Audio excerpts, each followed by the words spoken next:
Hi guys, and welcome to the Fate of the Dice's first ever D&D stream.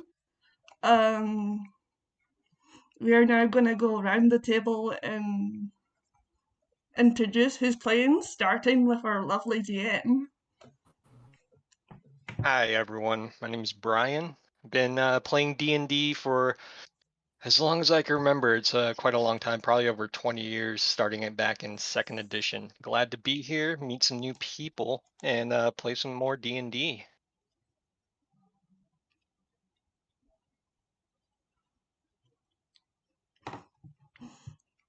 Um, And hi. that's it.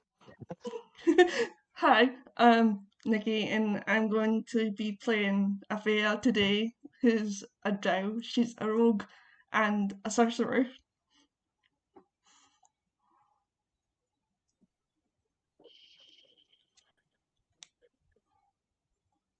I can go next.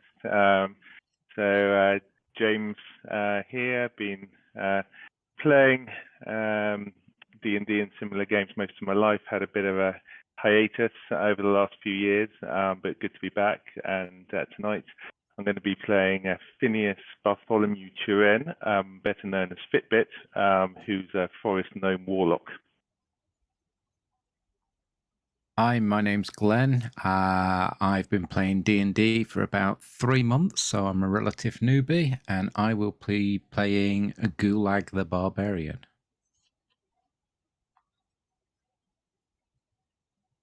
Hi, I'm Leo. I've played since 2016. I've DM'd for the last 2 years. I'm playing Namira, who is a reborn death cleric.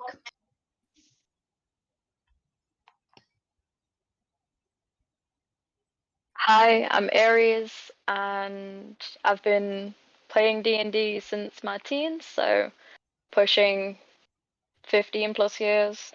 I am playing Curious Verdant, short for, well, Curie or Verdi for short, and they are a druid.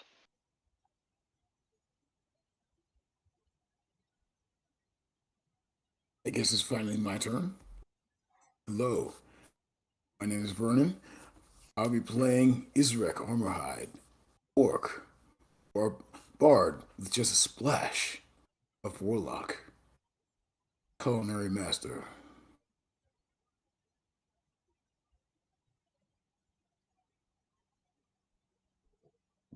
And I believe that's everybody, yeah?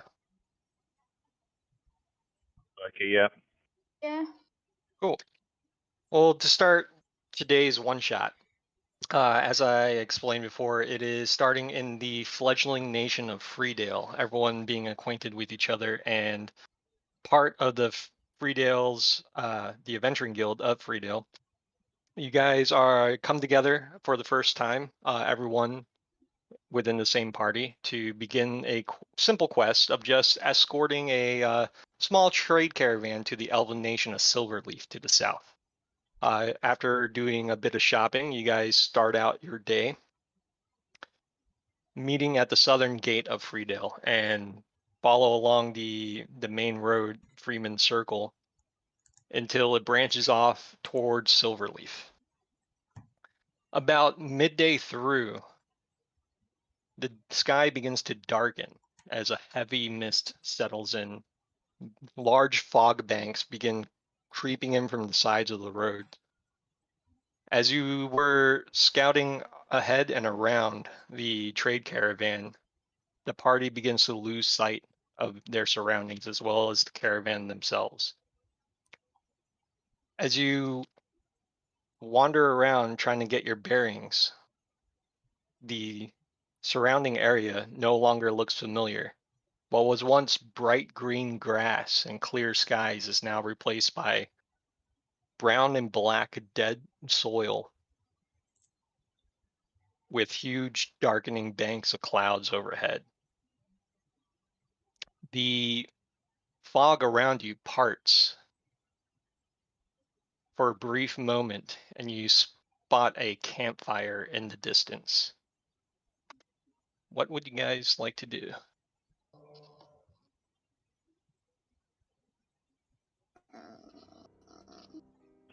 Is this like literally somewhere different from where we were, or does it kind of look similar to where we were, but it's just changed? It looks absolutely and completely different. Do we have appeared to stay on the path? Yes, you are on a path. Yeah. Is the campfire ahead on the path, or does it appear like off to the side, like on a bank? It is just off the path. Let me grab your guys' tokens. I can bring you over here. Okay. Just ahead of you guys, sitting upon a rock, appears to be a full suit of armor. From the distance, you can see that the suit of armor appears to be crusted with like dirt and dust, and there's even like a layer of moss growing on the side of it as it remains motionless by the campfire. Let's go see who he is. Namira's gonna look at you and be like, "You really want to go up against armor? Maybe he might just want to chat. It'd be nice to chat. Armor doesn't talk, honey. Oh, you never know. What have you come across that makes armor talk? There might be someone inside. Might be friendly. Honey, there's moss. Oh, maybe he's been sat there a long time. Whilst they're chatting, can I sneak up within 30 feet of it? Yeah, give me a stealth check.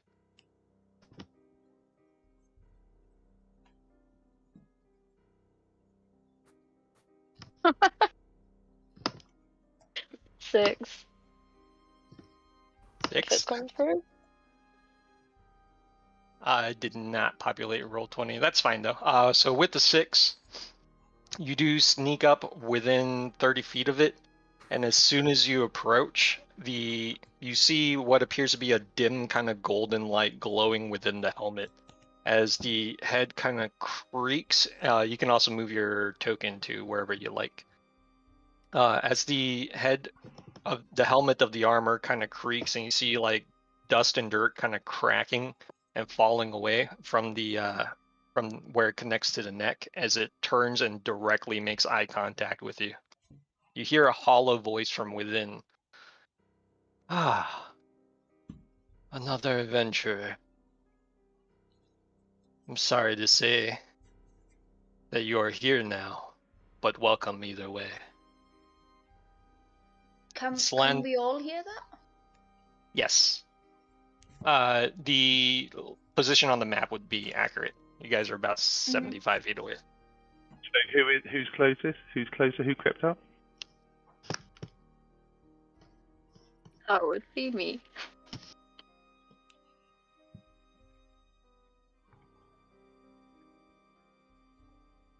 Leave us within there. I'm going to follow her. I'm going to come up next to you. And say, welcome, nice to meet you.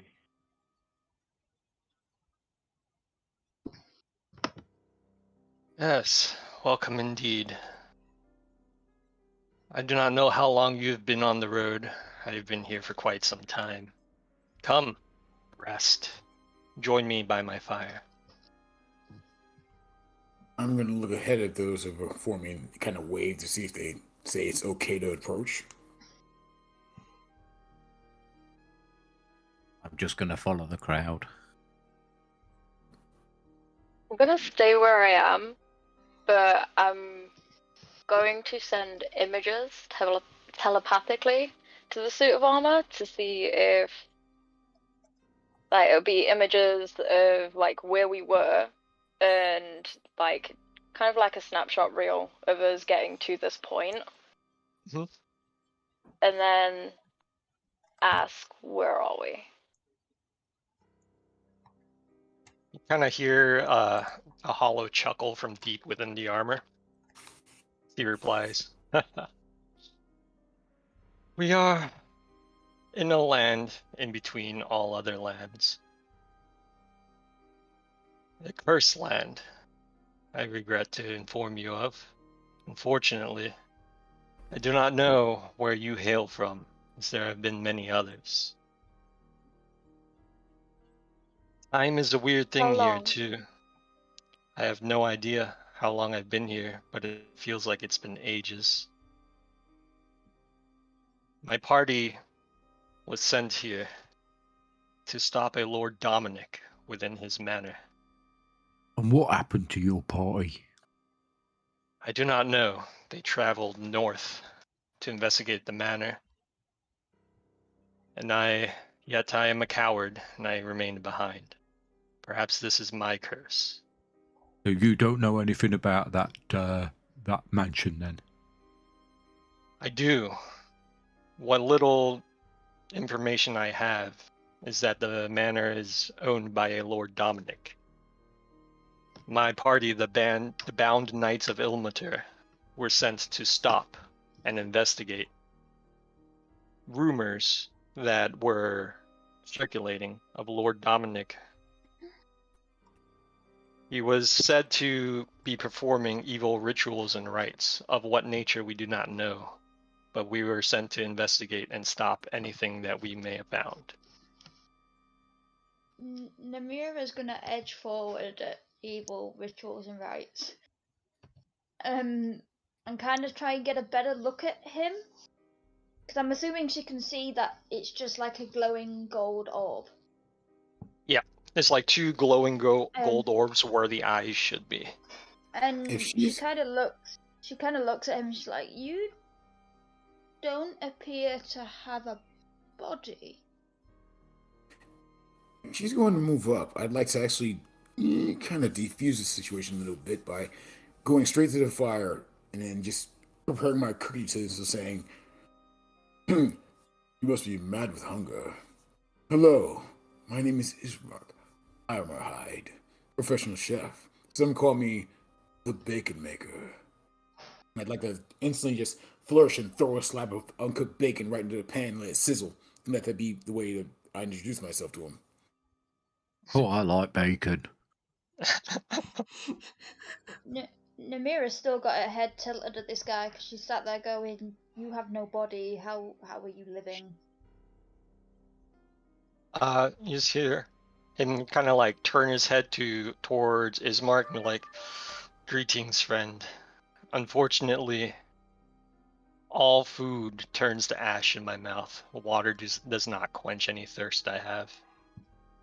No, I may yes. be only living because of the curse that has befallen us. My curse, being a coward, is to only offer direction to the manor, never able to provide aid." Well, that means more bacon for me, then. Can I, as a cleric, try and identify using medicine what kind is going on with his body? Say, give me an Arcana or a Religion check, your choice. Oh Jesus! Okay. I kind of want to. If you want to, Would you like? if you Would you want to like- use medicine, you can. Just examining his body, you can walk right up to him. He doesn't seem to be hostile at all. He's not even moved from his spot on the rock that he's sitting upon. I'd also like to say to our cleric friends here, would you like some assistance there? And I kind of like, use the end of my cleaver, and it starts to glow ethereally as the spirits offer her guidance. She will nod and accept. I'll do history. I'm better at, and I'm better at medicine, but I kind of want to know what's going on, so I might just do history. Let's just try history. Let's go with it. 15. Is a guidance a D4? Yes, For it you? is. D4. So 19. 19, nice. So looking upon this armor, I can tell you with a history check that it is not as far as like the form and make of the armor, it appears to be like very archaic and ancient as far as like the types of armor that you're familiar with and the way that it's crafted and made. This armor itself, is also being archaic, it appears to be of like extremely alien or foreign nature. Like it's not really armor that you've ever seen in the realm before, as far as like the markings and whatnot go that are on it. Mm-hmm. It's almost like it's like otherworldly.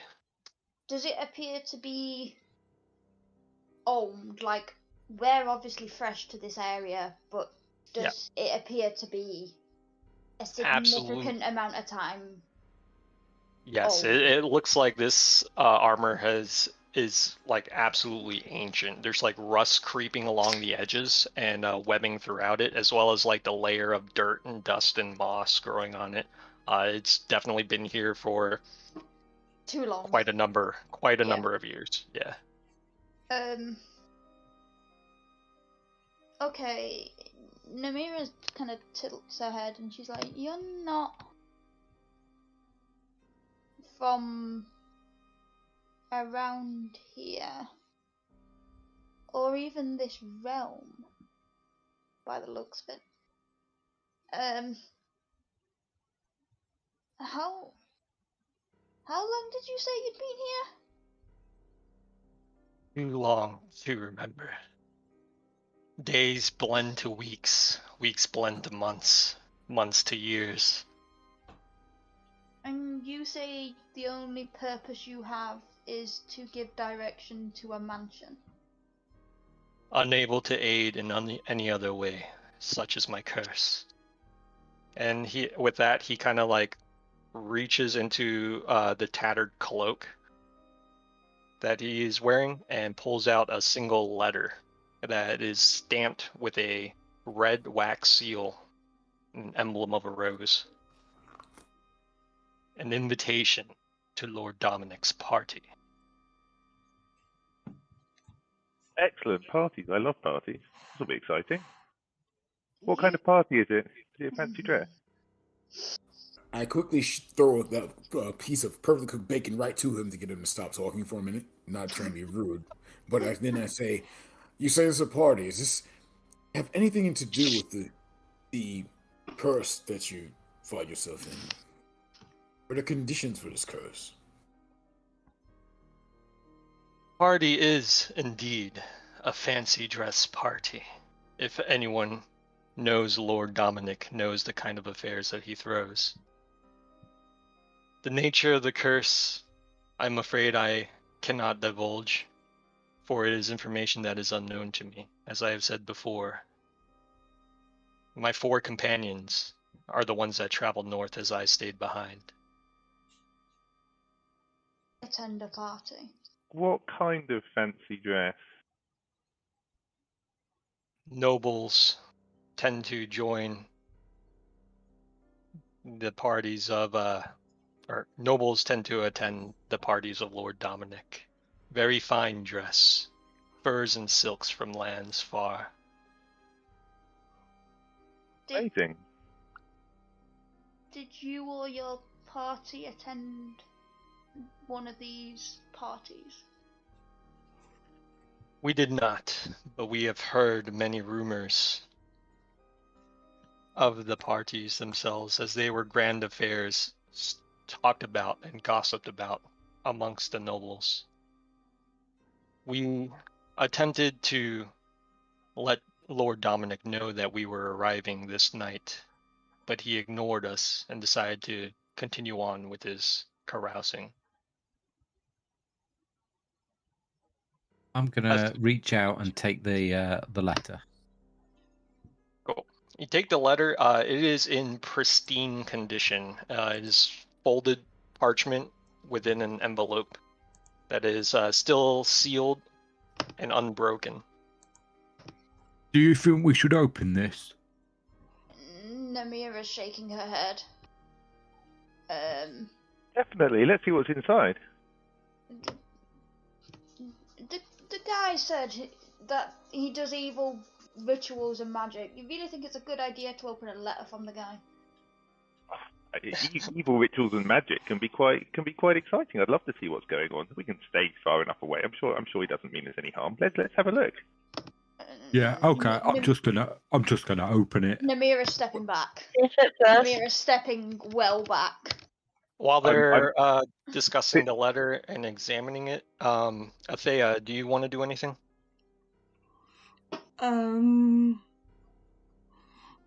Not particularly at this moment. Yeah. What about Curie? Do you want to do anything? Curie will stay where they are currently and simply watch for the time being. Namira, as you step back, your hireling steps forward. And kind of brandishes his shield and spear in front of you and goes, "Right then, if it's danger afoot, then stand behind me, my lady." I think she nods, but she whispers in his ear, and she's like, "That shield ain't gonna protect you if it's magic, hon." It's only a letter. Yeah, I am but a simple man with simple equipment. Curie's gonna grin at the dude and nod. Remind me when we get back that if you're still alive, to get you better kit.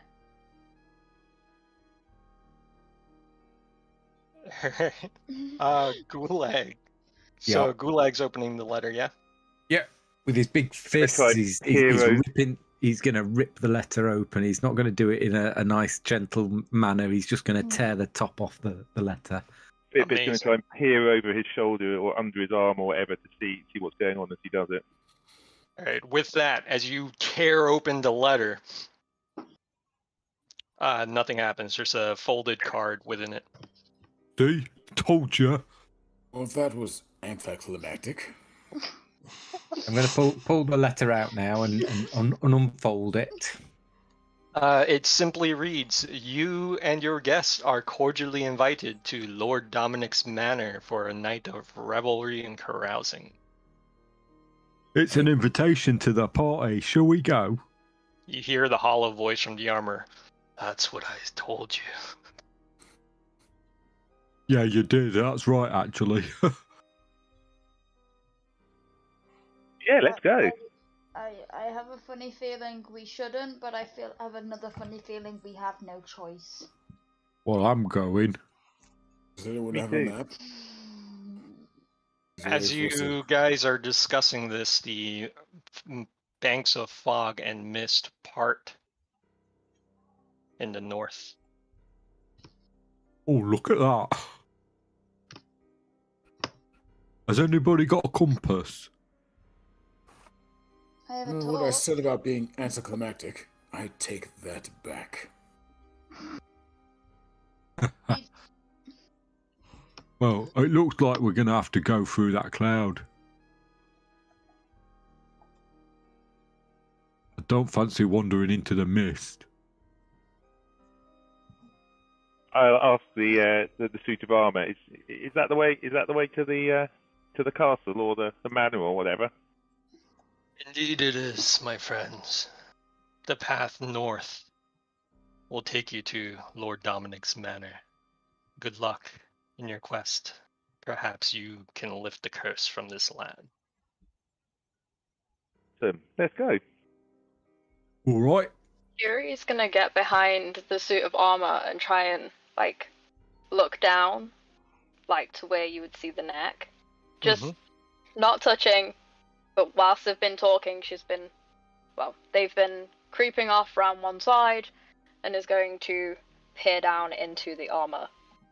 As you peer down into the armor, you see, desiccated, dried flesh. It's just the flesh itself is pretty much turned gray and shriveled within the armor itself. They're gonna sniff it and try and remember the scent. One big breath, Amazingly, doesn't have much of a scent other than what's kind of smells like wet soil. Sorry. As in dirt, not like soiled. You can still soil dirt, though. Just don't forget that.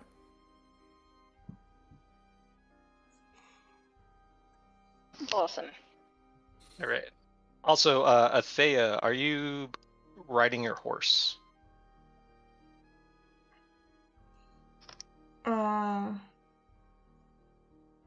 Yeah.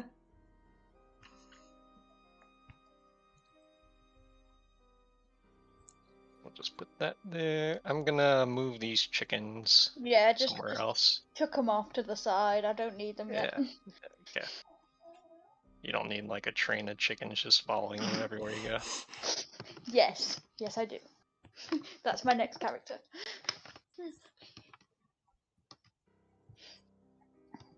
That's why Fitbit has his rat in his pocket. Alright, I'm just gonna put everybody together real quick just so I can quickly copy and paste some tokens. I'd like to whisper to my hireling to keep an eye on especially behind and to the sides of us, because she has a funny feeling we shouldn't be straying from the path here. What? I only got 2 eyes, miss. Just keep an eye on behind us then. Very well. Don't trust this mist. You're very nervous. Not nervous, more protective of my own life. I've already lost it once. Don't need to lose it again. Sorry, I don't understand that. What do you mean you've lost it once? She kind of sits there and she rubs her temples and she's like, right, I'll explain later. Yeah, you've confused me. You seem alive to me. I'll explain later. Oh, okay. Anybody else want to do anything before we move on? Do we have time for me to cook some snacks for people? Or would we just go? Snacks? Yes, I'm full on all that bacon. Snacks. As you mentioned that, the hollow armor calls out, "Be warned, friends, that any amount of time spent within this land brings you closer to bearing the curse."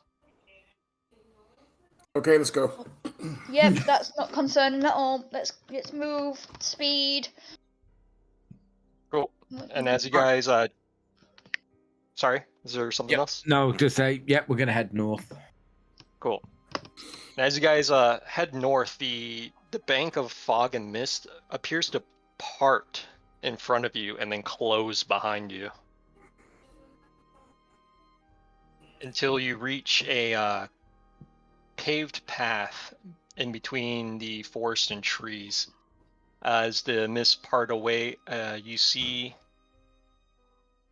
a wrought iron gate made of black squared bars that twist elegantly about 15 feet up into narrow, sharp points.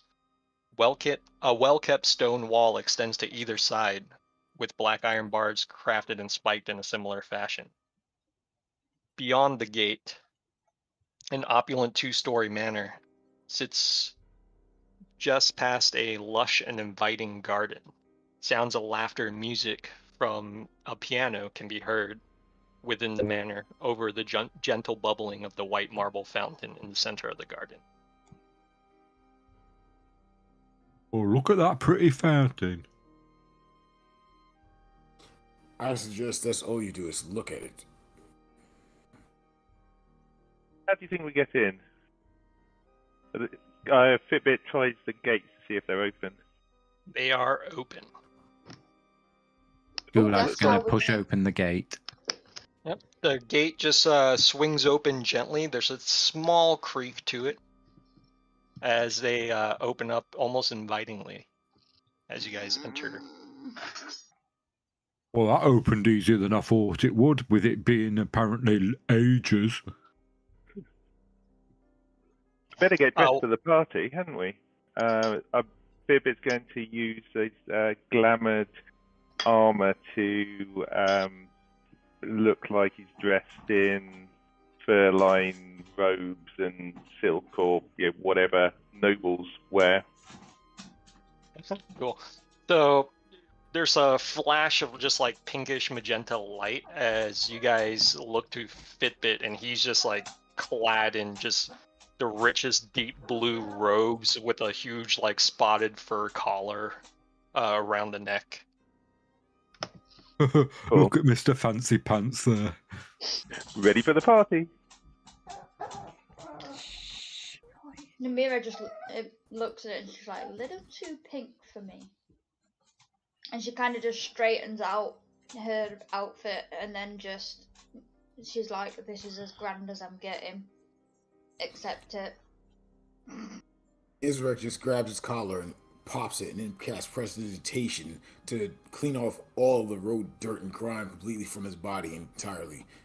And says, now we can go. I make no adjustments to my appearance whatsoever.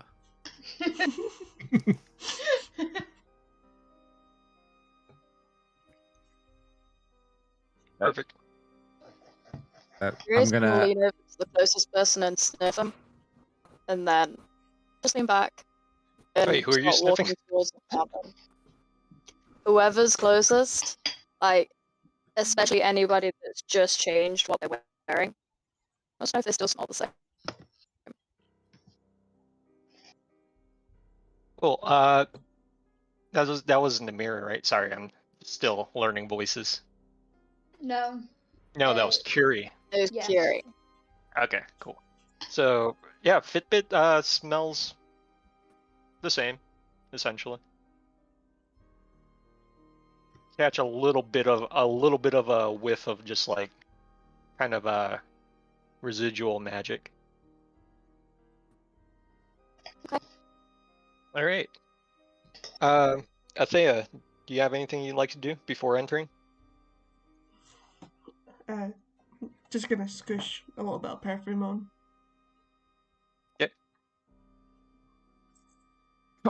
Oh, what's that? Perfume. Oh, that smells horrible. It's lovely. Can I have some? Sure. What does this perfume smell of? Roses. Nah, I'm good. Rich people, that's what it smells of. If it doesn't smell of death and decay, Namira's not going to be interested in it. And that is why I stand as far away from her as possible. And have a faint smell of freshly cooked bacon on me at all times. But not too much to be overwhelming Stand next or distracting. one, please. I mean, All right. So I'll you guys have to- gonna go ahead and approach the manor however you like. As you guys enter the garden, the sweet smell of roses hangs in the air, almost as it's permeating throughout the air, and not only coming from Fitbit and Athea. As you guys Nope. look around, deep blood red rose bushes line the garden. Do To you know, the do you know that look when someone's just about to be sick and they like almost gag? That's Namira. This smells too pleasant. yeah, it is a very pleasant smell around here. The fountain Just bubbles walks in, gets a happily. wisp. No. Everyone's like, "Oh, that's nice," and the mirror's like, "Oh." Mhm. I'm with Namira on this one. The fountain bubbles happily directly in front of you. To the east, there are 4 statues that are standing silently. The statues appear to be of a robed figure holding a book in front of him. To the, let's see, the northwest statue. The northeast statue appears to be a woman clad in a very deep hood and cloak. This one here looks to be a somewhat of a knight in armor holding a greatsword in front of him, and this one appears to be a similarly clad knight with a longsword and shield. Well, I'm going to head Yeah. towards the fountain. Cool. as you guys approach and move further into the grounds, Gulag, you hear a deep sigh from the west. And you hear a woman's voice just kind of absently calling out, "Oh, Lord Sarth, where are you? You have Am I the the only- invitations." Am I the only one that can hear this? Yes. Also, I feel weird trying to do like European and English accents for you guys, so I think I'm going to change that to just to give you guys a little treat. They're all going to be Southern now. Oh, Lord Sarth, where are you? You're the one with the invitations. I can't get in.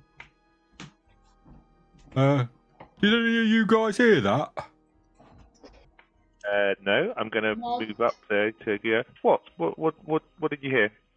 I heard what sounded like a woman asking for an invitation, saying she can't get in because she hasn't got an invitation. Well, where is she? We could maybe lend her ours. Or she could come with us.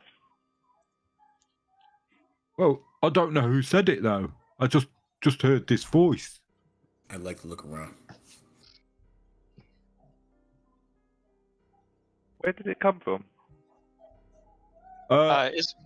Sorry, go ahead. It came from Just over there, and I point to the west. Well, then let's go have a look. While they're doing that, Isrik, you wanted to look around the garden?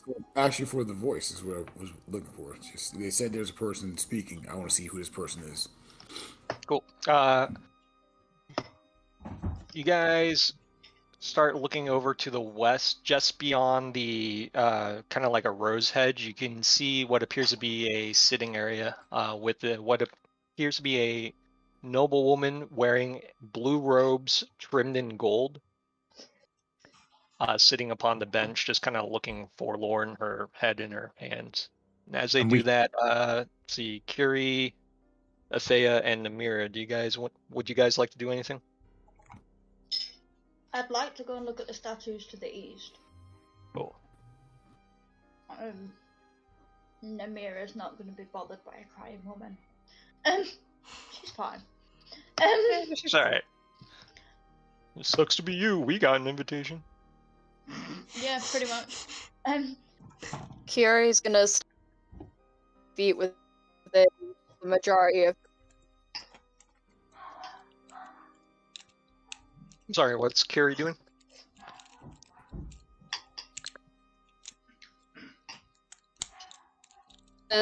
Stay, at least attempt to stay within 30 feet of the main group of people. Just trying to get.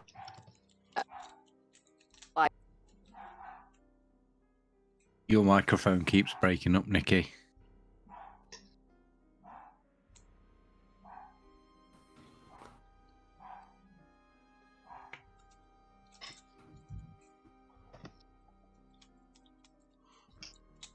Alright, and Athea, what would you like to do?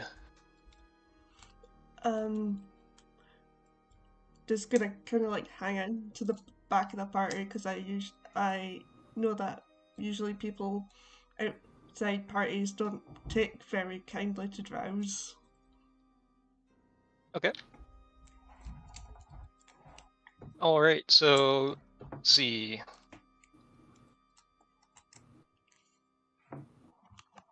So Namira, which statue would you like to examine? She'll kind of want to do them all, so she'll just go clockwise around them all. Okay. As you examine them and approach them, you see a small sign kind of painted in dark red. It says, "Please do not disturb the decorum."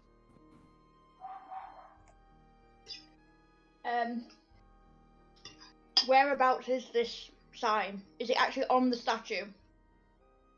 Yep, it appears to be just kind of like on a placard, like at the base of the statue on the pedestal upon which it's standing. The statue itself appears to be like of a lifelike size of a humanoid, starting with the statue with the book. Let's Does see. anything seem lifelike about these statues? Like, Give me an investigation check as you examine it. because like she'll see the sign, so she'll know not to touch, and she'll probably only go to probably like the edge, like between these two hedges, just so Yeah. she's not actually in the thing. She's Sure. just close enough to see the statue itself. Because I swear to God, if it's what I think it is. Yeah, give me a investigation check on that. And then 17. nice. So as you're looking at this statue, it appears to be very lifelike, and you notice the surface of the stone doesn't appear to be stone at all, but like a layer of ash almost. Swear. She'll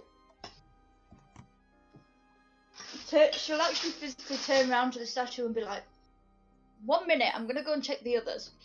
And walk around the others and see if they're all the same sort of look, as though they're not statues, they're just covered in ash. Absolutely. And if they all are, what did I put her as intelligence? Would she be able to make this assumption? She could. Do these look like adventurers? They do. Like, Without as far as like adventures go, like this one, the way he's holding the spell book and the robes that he's wearing look very similar to like a wizard or spellcaster's robes. This one just looks like some sort of I guess like a ranger or an archer, like very deep, like almost like a forester's cloak. And then the two at the bottom definitely look like knights. This one here, you notice, also his greatsword bears the holy symbol of Ilmatar, which is 2 hands bound in cord. I don't know if I know that god.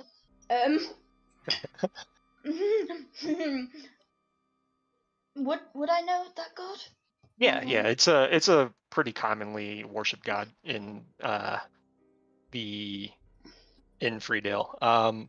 It's a god of life. Opposite of me. Good to know. So we've got a wizard, ranger, possibly paladin, and a fighter. Possibly. Do all the statues have a thing saying do not disturb? Yes. Do they look... If they're covered in ash, they're not going to look fresh. But I know what I mean. Okay, yeah. Namira's gonna just look at them, acknowledge them. She has an idea of who these people are, but at the same time she doesn't want to touch. So she's gonna just edge. She's like gonna push her hireling in front of her and be like, "Back to the party, back to the party, back to the party. Let's leave these alone." And just back round. And she's like, "Yep, nope, not dealing with this, guys." Oh. So while Namira was examining the statues, the Gulag, Fitbit, and Isrik, you guys are approaching the voice to the hedges with Curie and Athea. How high are the hedges? The hedges are about I'd say 6-7 feet high. Right. Rather than walk round, I'm going to try and bash the hedges to create a pathway through. All right, give me an athletics check.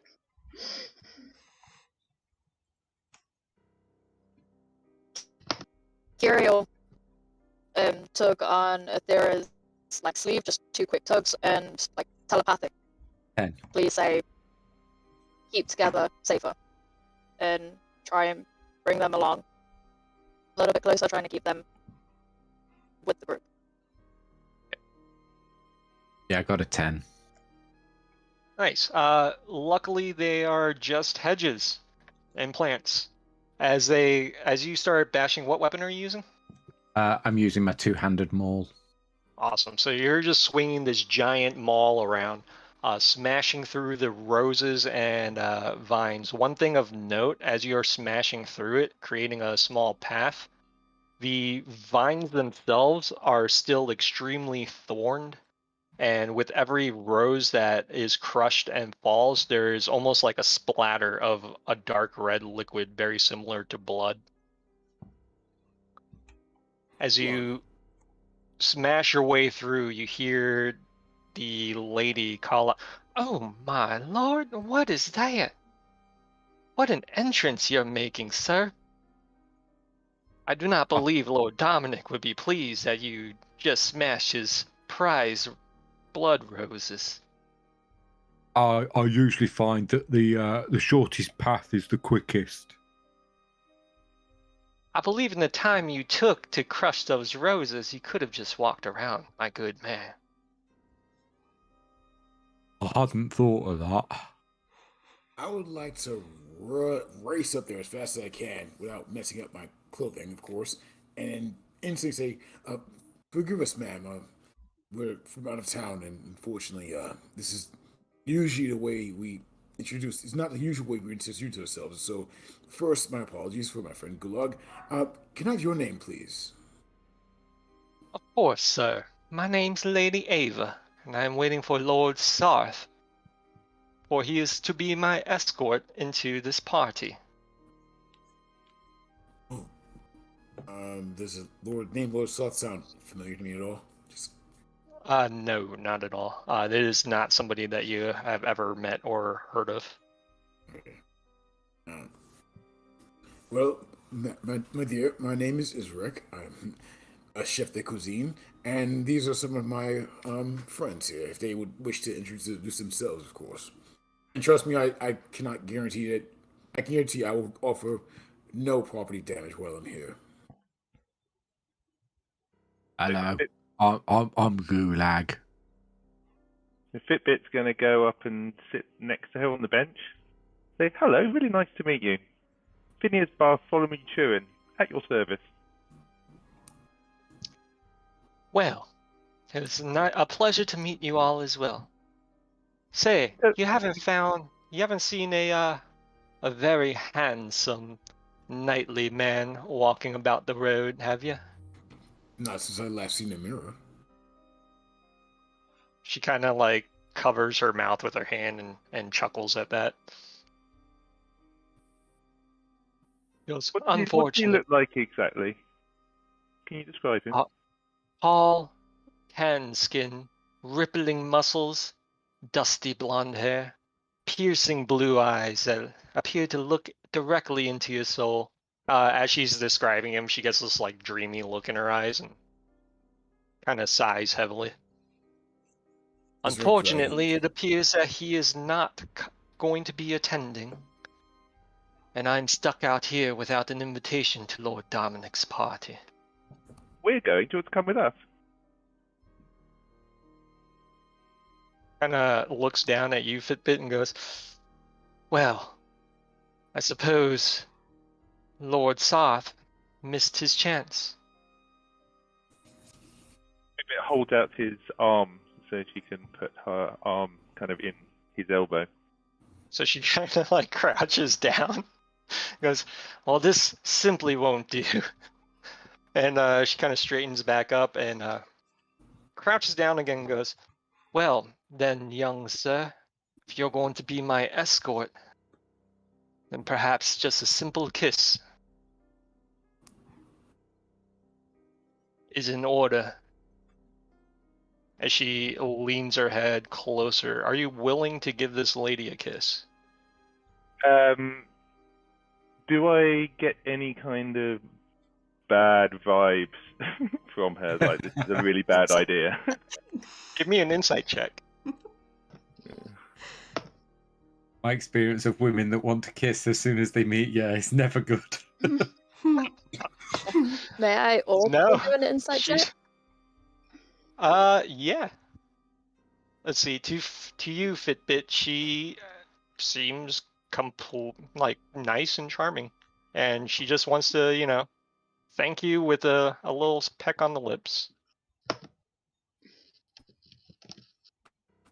I say, well, that's awfully kind of you, but I have a rule that I generally don't kiss on first dates. It's a known thing, I'm sure you're familiar with it, but maybe after the party, we could have a little stroll in the grounds. Then that would be lovely. I pull back slightly. Yeah. As you begin to pull back, make me an athletics or acrobatics check as she puts her arms around the back of your head.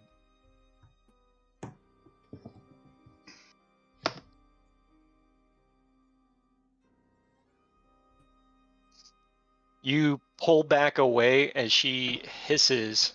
2 wings sprout from her backs, and you see her visage has totally changed with sharper fangs and her eyes completely blacked out. Everyone go ahead and roll initiative. Why did you go and talk to the nice lady? Ugh. Very nice. Make sure you have your token selected as you do so. Everyone always falls for the nice lady. Every single time I've ran this. Namira went to the statues like a smart person. You say that now.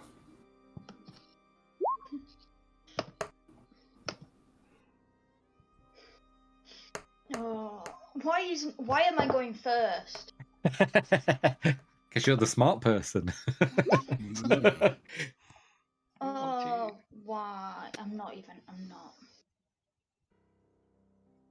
Let's see. Never mind.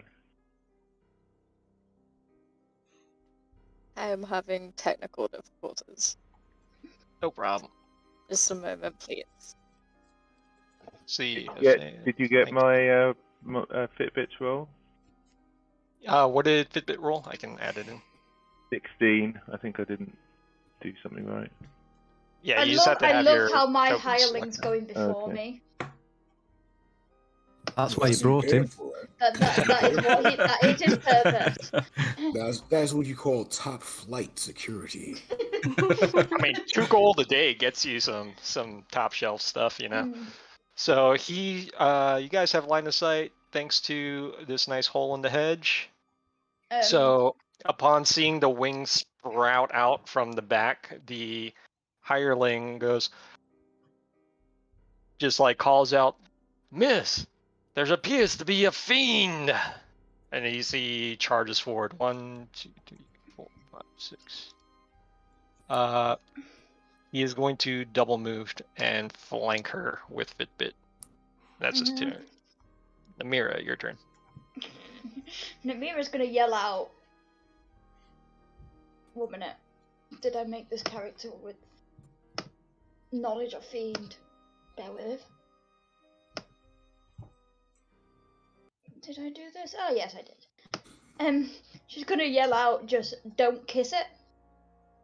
I ain't gonna kiss it, miss. I'm gonna kill it. That'd work too. And so from where I am, I can see it. Yes, you can.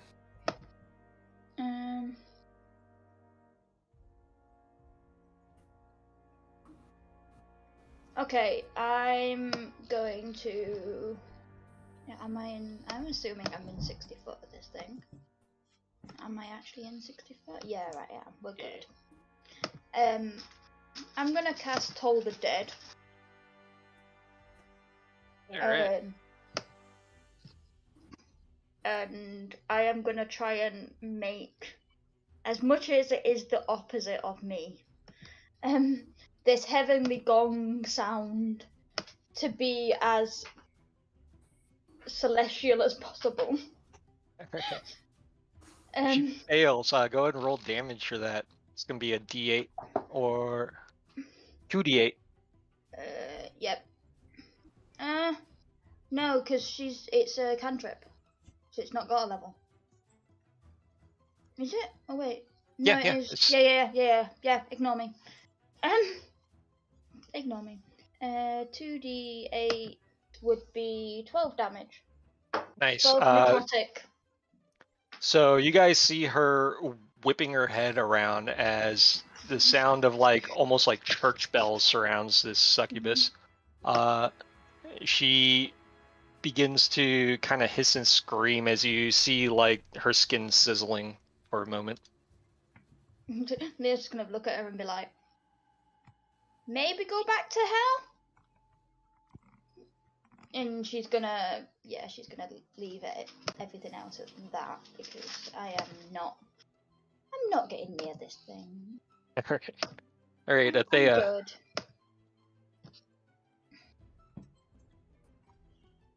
good. Can I see the thing from here? Yes, she's pretty much standing her full height upon this bench. I'll cast Firebolt at her. All right, roll it.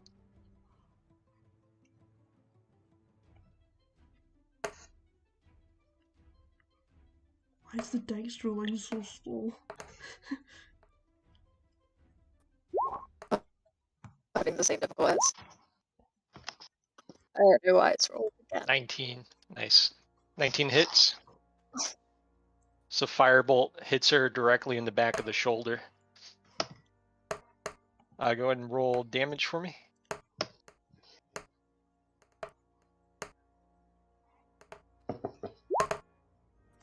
Nice. Damn, 12 damage. Oh yeah. Just check. Blah blah blah. Nope.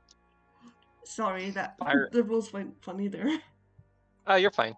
As the firebolt slams into the back of her shoulder, she kind of lets out a howl of pain that ends in almost like a grin, as it appears that the fire itself wasn't as effective as you'd hope it to be. Anything else? Would you like to move? I'll stay where I am. All right. Fitbit, your turn. Hey, Fitbit's going to say, "Oh, all right, here we go," and slip his hand into his jacket pocket and cast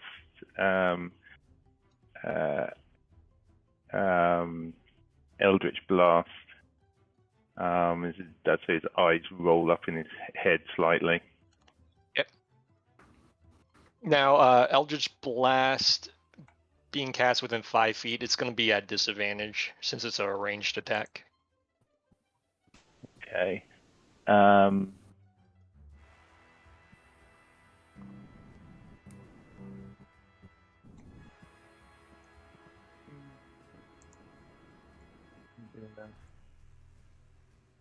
Okay, let's.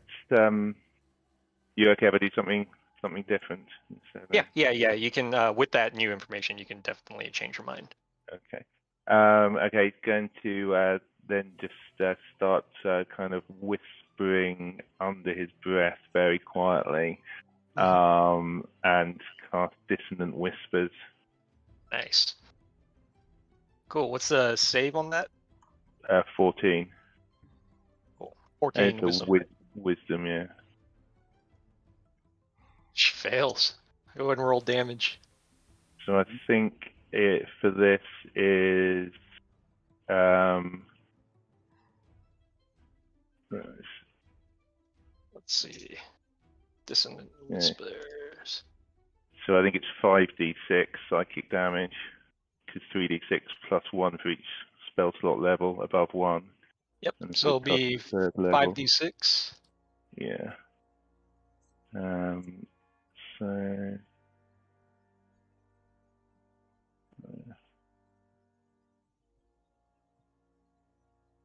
19. Very nice.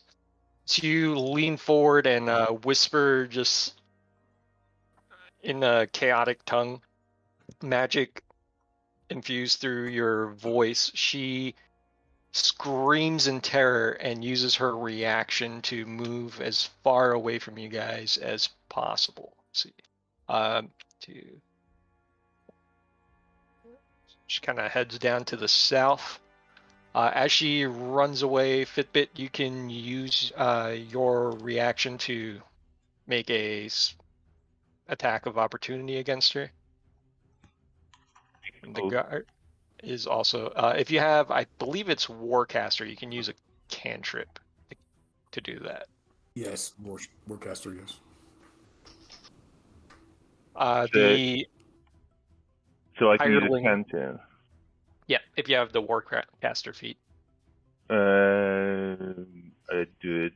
I don't know. Okay. Have I got any feats? Not I know of. Alright, do you have a melee weapon in your hand or not? Yeah, I've got a dagger. Cool. You can swing that at her if you like. The hireling goes to stab his spear, but essentially completely misses and misses you Fitbit by narrowly by 3 inches. Wouldn't they get advantage from flanking? They would, thank you. So 7, he still misses, but Fitbit does hit. My hireling's useful for something. 4 piercing damage. Just a regular old dagger? Yeah, just a regular old dagger. Alright. Cool. It as she retreats from you, you cut a jagged slash in her arm, but you notice it immediately mending. It does do a little bit of damage to her though. Alright, Gulag, your turn. Gonna go running in. Also, Fitbit, And- you can move if you like. Sorry. Go ahead, Gulag. And I'm just going to take a reckless attack Nice. with my great weapon master.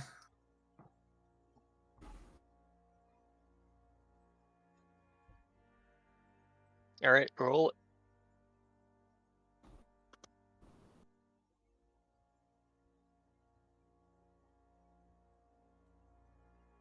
Oh. Double ones. Nice. You go ahead and swing, and she still kind of mid-flight from Fitbit. You just slam your maul into the ground right where she was, missing completely. Right, okay. And then I'll take my second attack, which is just a normal attack.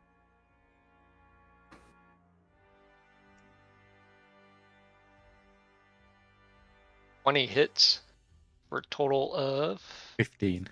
15. Sorry, 13 because it's added rage on. Only 13. Okay, 13. Cool. So yeah, your magical maul just slams into her chest as you bring it almost into an uppercut, knocking the wind out of her. As she reels from that, you see her kind of cough up a bit of blood. Carrie, your turn. I'm having technical difficulties, but just give me a moment. Sure. Apologies. No problem. Ooh, turn order got weird somehow. That's alright. She'll go next. Actually, Isric was supposed to go before you anyway. Isric, your turn. Awesome. All right, since she moved out of my range there, she's still within 60 feet of me, correct? Okay. Yes. Good to go. Born, I'm actually going to save that, and instead I'm just going to say, let me see. Bonus action, I'm going to say, look at Gulag and say, hey, better luck next time, and give him some bardic inspiration.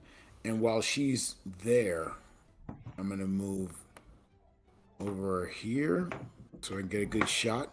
And I'm going to fire Eldritch Blast at her. Alright, roll it. So, first one coming. It has a total of 9. And the It- second one? First one goes completely wide, misses. Second one was a 17. 17 hits, lands square in her back. Boom, big 10 points of damage. 10 damage as it lands smack into the center of her back. In between her shoulder blades, she just lets out a scream as she disintegrates into like ash and cinder. Since I fired my buzz back through my mouth, like kind of like a powerful belch, I kind of use my handkerchief to wipe off my mouth and look over to our gnome friend and say, oh, that's how it's done. All right, and then we will drop out of combat in initiative. Very nice, very nice. I'm going to just reach out with my foot and just pat the pile of dust on the floor and the ash just to see if there's anything in it. Just kind of like kicking around the ash. There does not appear to be anything within it at all. Okay.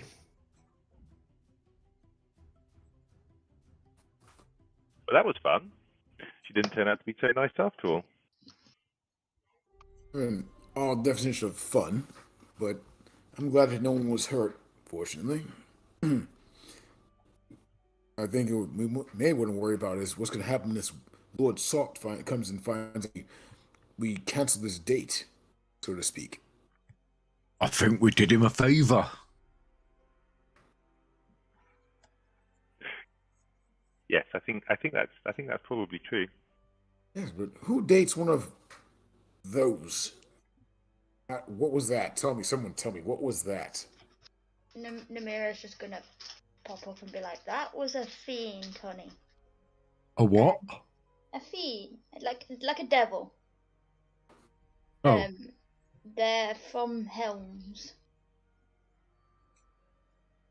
Yeah, I've not seen one of them before. Yeah, they're not normally outside the Helms. Let's put it like that.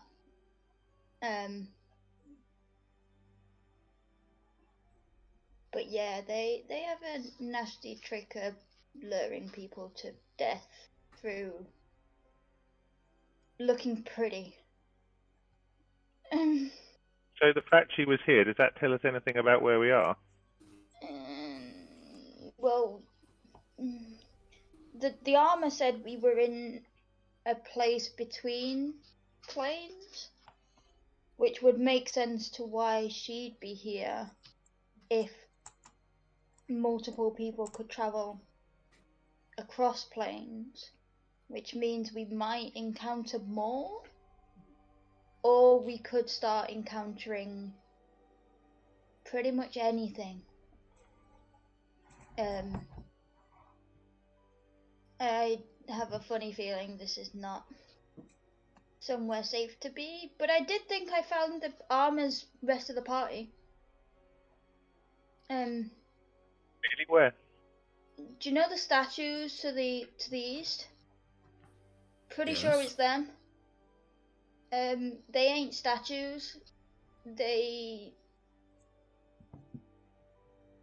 appear more lifelike than statues, and they're covered in ash. They're not made of stone. Can I go and have a look?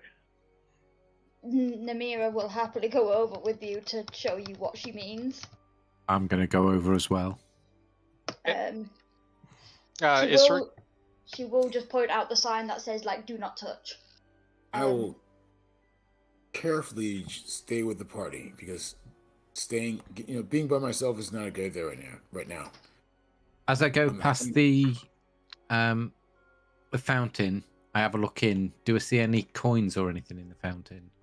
You do not see any coins, but you do see. Give me a investigation check. Actually, on that. Now I get a natural 20. Very Kiri will nice. wait until the as you- party's gone and follow up, making sure that they're the last, just in case. And Athea, what would you like to do? I'll just head up to have a look with the party. Gulag, as you are you are looking for coins, and if there's anything that Gulag knows in this world is that he knows that if there's a fountain, there are coins in that fountain, and if there are coins in there, he is absolutely going to find them. Unfortunately, as you peer into the fountain, you don't see any coins, but there's almost like a silvery oil-like sheen on the bottom of the fountain itself. After a moment of peering into it, you actually do see that kind of oil slick surface undulate and kind of pulse briefly and then fall back still. Okay, that was a bit weird. Never seen a fountain do that before. I'm going to go and join the rest of the group.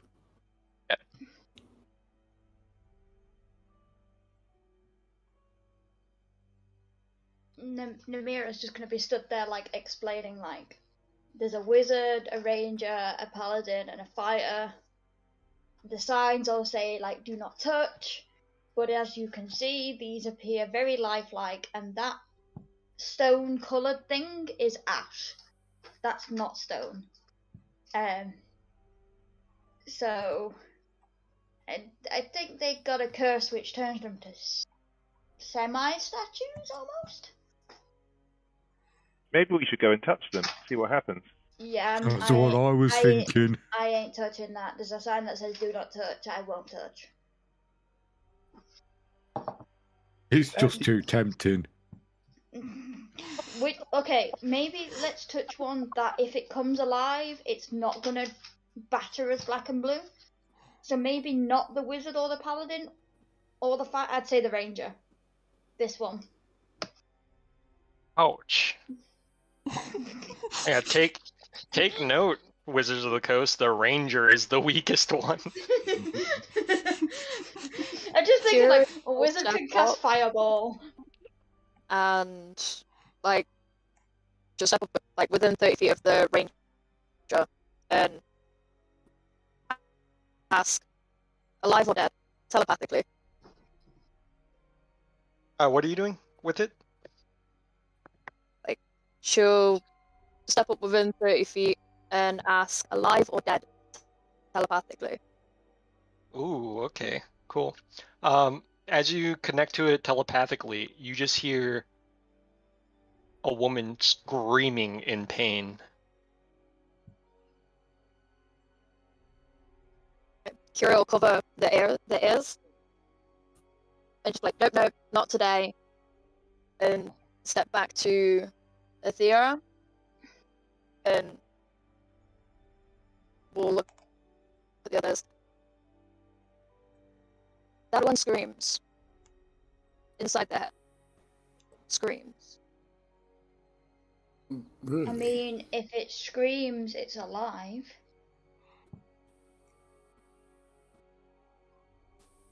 Maybe no touch. Touching would help them. Maybe it would snap them out of whatever's happened to them. That's a good idea. Could make it worse. It Kira could will inflict you with imitate the sound telepathically to the like to I don't know who it was that spoke. That was like and me. Fitbit. I spoke. Okay, so I'll Both of us. Kiri's gonna telepathically send the sound to. That was Isrek. And yeah, Isrek, you hear the same thing. It's just like a blood-curdling scream of agony. And you heard that in your head. Are you sure it came from this thing? Yeah. What do you think will actually happen if we actually touch one of these things?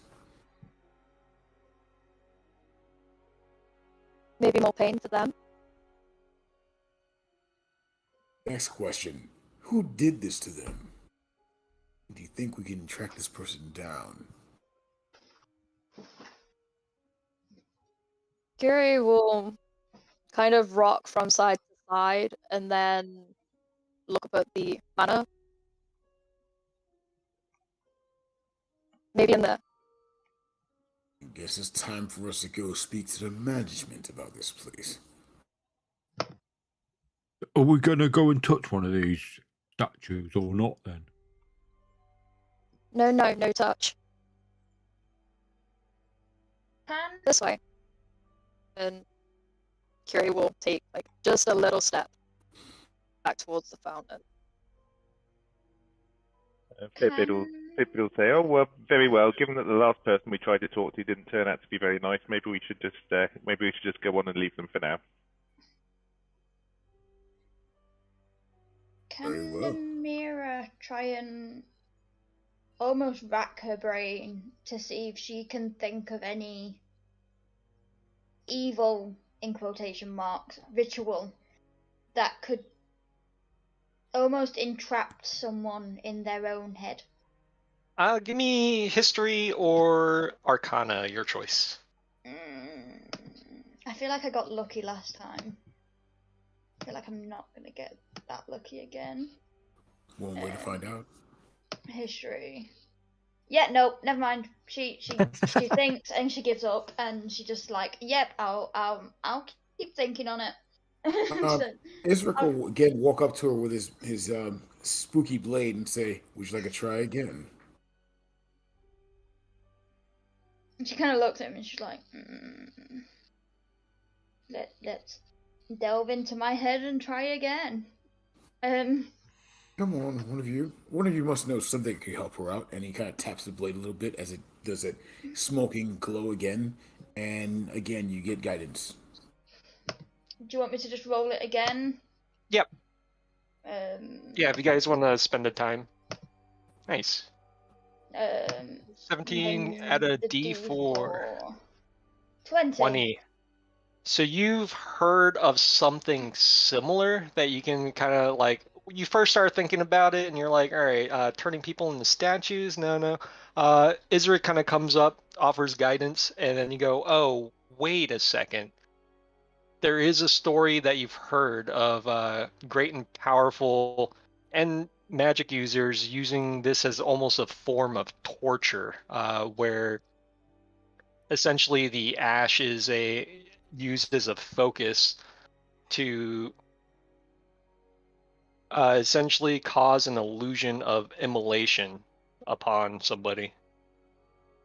Would she know if disturbing the ash would stop it? With the 20, yeah, you kind of figure that actually touching the statue or brushing off the ash will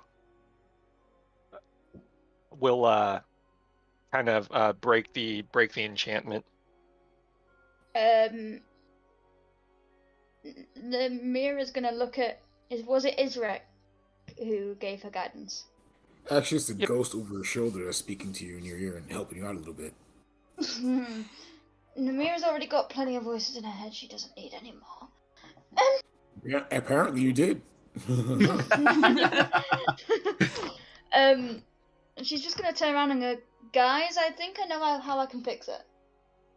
And she sits there and she's like, there's a thing.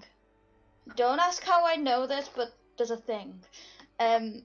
Where you can almost entrap someone in ash and cause them almost like severe torture. But the ash encases them so that they're trapped in the form that they are. The way to break the enchantment is to disturb the ash, which means by all means touch him. Well, we said that, and you said don't touch them. What is it? Do we touch them or do we not touch them? Touch him! Touch him! Okay, Go for it. Gulag's going to go running in the first one and start wafting his hands to get the dust off the statue. Cool. Gulag, as you start brushing the ash off the statue, the you start hearing everyone starts hearing an audible scream of pain coming from within the statue. The body underneath is completely blackened as it's standing there, now able to move with the ash being broken. You see a face of just like a horrible visage of burnt flesh, writhing and screaming in pain as it falls to the ground. He looks to you, Gulag, and goes, "Thank you. End it. Just end it." Namira kind of wanders up, and he lowers his head and kind of looks at him. He's like, "I can try and heal you." Nothing will work. Just end me, please.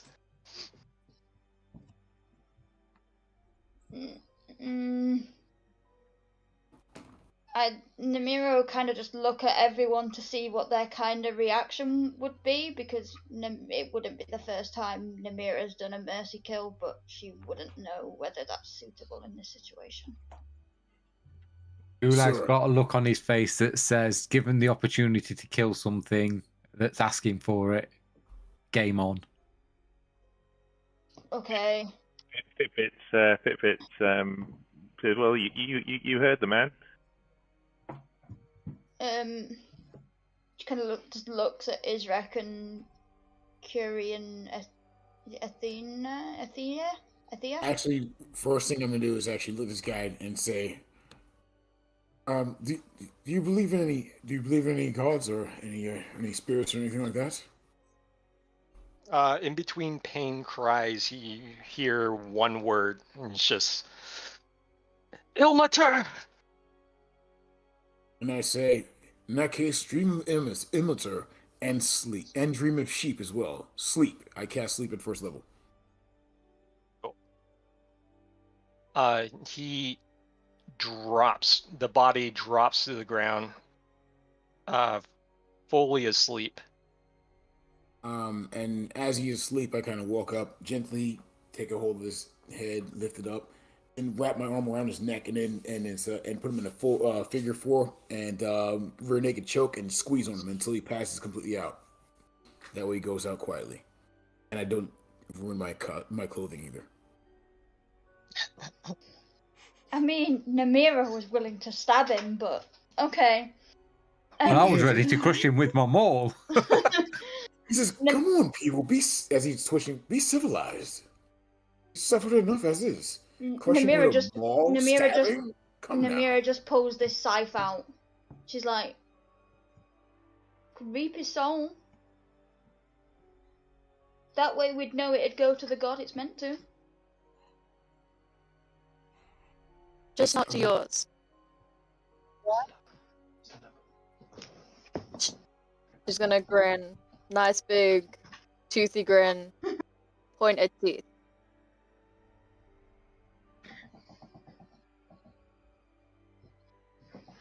She kind of just looks at you holding this body, and she's like, "You might want to step back." I'm just gonna back and say, when we get done with this, we're gonna reevaluate our relationship here between us, okay? You're a little too aggressive when it comes to actually ending a life. I mean, come now. You hear a couple box of chickens coming from her sack. The chickens. Namiro kind of, once this guy's dead, like, she'll pull out a scythe. She'll like say several words in Infernal. Basically just blessing him for his soul to go to his god, and then just scythe. She knows he's dead, so she don't get just scythe. Scythe. Cool. And then she kind of walks away. Like steps out of here, and she's like, "Yep, nope. To the next one." Namira, go ahead and give me a religion check real quick, please. I mean, if she does it wrong, it's only gonna go to her god. So,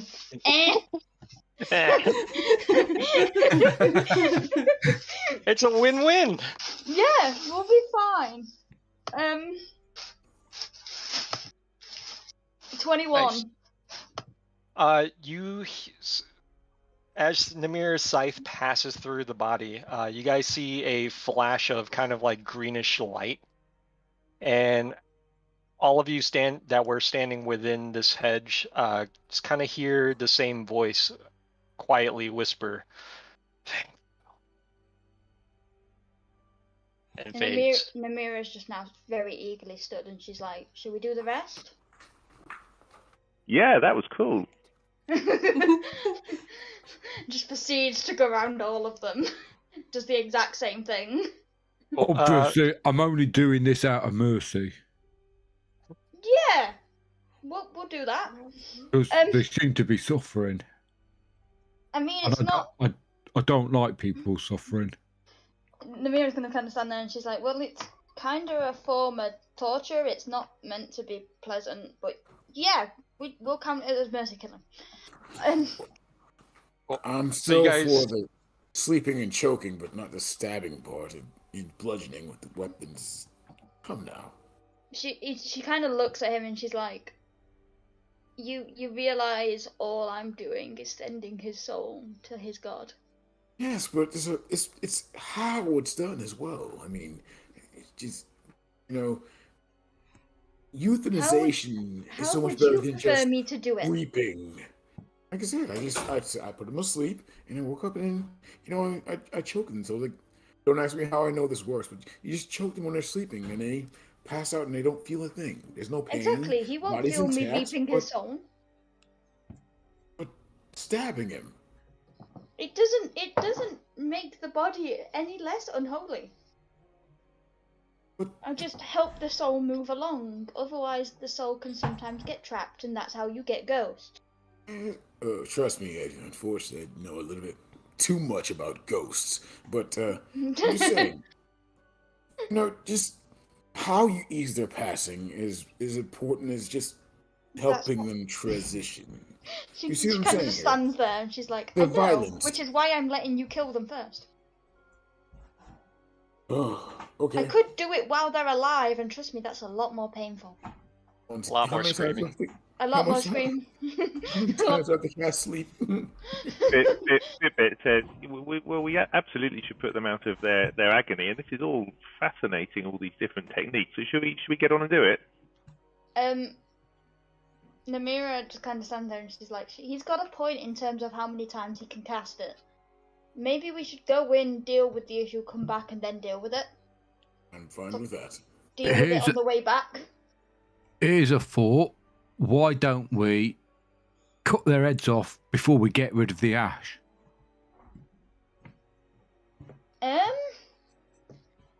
With English, with Namira's knowledge of this spell, would that work? Would it kill them because they've disturbed the ash? I would say, like with the earlier roll, you do know that, like, yes, that would kill them. But as you know how this ritual works, or have been told by the spirit, they are already in agony. It just doesn't become audible until the ash is removed. But it would kill them. Oh yeah. Namira would nod and say it would kill them. The screams that we heard from that one just doesn't come audible till you've got rid of the ash. So at the minute they're pretty much statues. They're basically trapped in their own head. And if they're being tortured, then decapitating them would be quick and painless. I mean, they're already in agony. Exactly. But at the same time, he might have wanted to be mercy killed, but the ranger might not. They're in agony anyway. Can you confirm that that's what they want? Oh yeah, I hadn't thought of that. Because I've always got the option to heal. Ish. Just, that is an ish. We'd offer to cut their heads off, but I can't reach. Maybe we should go and sort the issue and then come back to this later. Although I if mean, they're in they're not agony going right anywhere. now, should we leave them in agony? That But at doesn't the seem same quite time, right. they're not going anywhere. That seems cruel. Thea, would you like to weigh in? Oh, he just looks at the other two like, please help me with this one. Like I am struggling. I'm not struggling. I'm having a great time. I'm stood there with a big ass scythe, having just reaped someone's soul. Now, this is a normal day for Namira, but meh. Well, if they're in agony, wouldn't it be nice to like put them out of their misery? What about you, Kiri? What do you think? Without pain, yeah. So, pretty much everyone's in favor of killing them. Yep. Even the hireling speaks up and goes, "Yeah, there ain't no way to live." If someone kills them, I'll reap them. That's fine by me. If you want me to kill them, I'll do it. But I'm not one for decapitating, really. And she kind of just gestures to the blade of the scythe, and she just stands there and she's like, it's a bit flimsy when it comes to the spine. Doesn't quite sometimes get through, and I'd rather not ruin my scythe. Well, at least we know your limits now. You have boundaries, and we will respect your boundaries. Look around, everybody else too, respecting boundaries. Yes. Well, I don't think my maul's going to do much to decapitate them. It might cave their head in. I mean, it's still a quick death. Oh, yeah, Don't look I at me. I guarantee got a that. spear. Does If no someone one have... if someone lets me sit on their shoulders, I'll do it with my dagger. I'll lift you up, little man. Oh. Namira's like, and she just kind of gestures to the size of a dagger, and she's like, you're gonna end up soaring, hun. That's probably true. That's gonna be worse than... I might just try a quick scythe. A head doesn't need to be removed for a quick death. Simple slice of the throat, maybe? That well, work? I could always use my great axe. I forgot I'd got that. That sounds like a good plan. Let's do that. Yeah. Go for it. I'll reap after you kill. If only they want that. Okay, so if we're going to ask them whether they want death or not, we're gonna need to remove the ash first, which means they're probably gonna wake up screaming. Already they're screaming. True. I walk up to this one over here, and wrong page. Oh, I'm sorry. I walk up to this one right here, and I'm actually gonna raise my hand and prestidigitate the ash off of. As you brush the ash off of this, what appears to be a cleric or a paladin, you just hear the pained voice uttering prayers, just, please, Ilmater, take me, deliver me from this pain. Please, Ilmater, take me, deliver me from this cursed land. And in between that, he's just like grunting in pain, lets out a scream every once in a while. I tell him to dream of sheep, and then I cast sleep on him. His body falls to the ground, fast asleep. Is that a cast at will cantrip? Oh no, it's not. But it's necessary. Don't worry, I've got this. And Okay. well, you got to talk about what to do next, guys. I grab his might head, put him in a figure 4, and say, "Well, you guys think about, deliberate what to do next. I'm going to take care of this one. It's just a cleaner way to take care of it." As I'm choking, I'm like, "It's just a cleaner way to take care of it." It's like I said, civilized. Like, he's got this man's head in his hands, his body just burnt to a crisp. It's like flopping around. And he's just like, no, this is fine. This is great. I vote the great axe for the other two. Yeah, whilst he's suffocating him, Namira's just gonna come with you, just so that when they wake up, she'll ask them like, "Hey, what do you want Do you want help? Do you want healing? Do you want death? Do you Do you want to Do you want do you want to get rid of the ash then, and I'll get the axe ready? Namira will just wipe the ash off. Cool. As you wipe the ash off, this one also screams in pain. Looking up, falls to his knees, and he looks up and sees Gulag with his axe, and he just screams out, "Just do it! Please, do it!" Namira just kind of stand there and be like, "Do you want to be sent to a god, or are you not bothered?" Doesn't matter, just do it.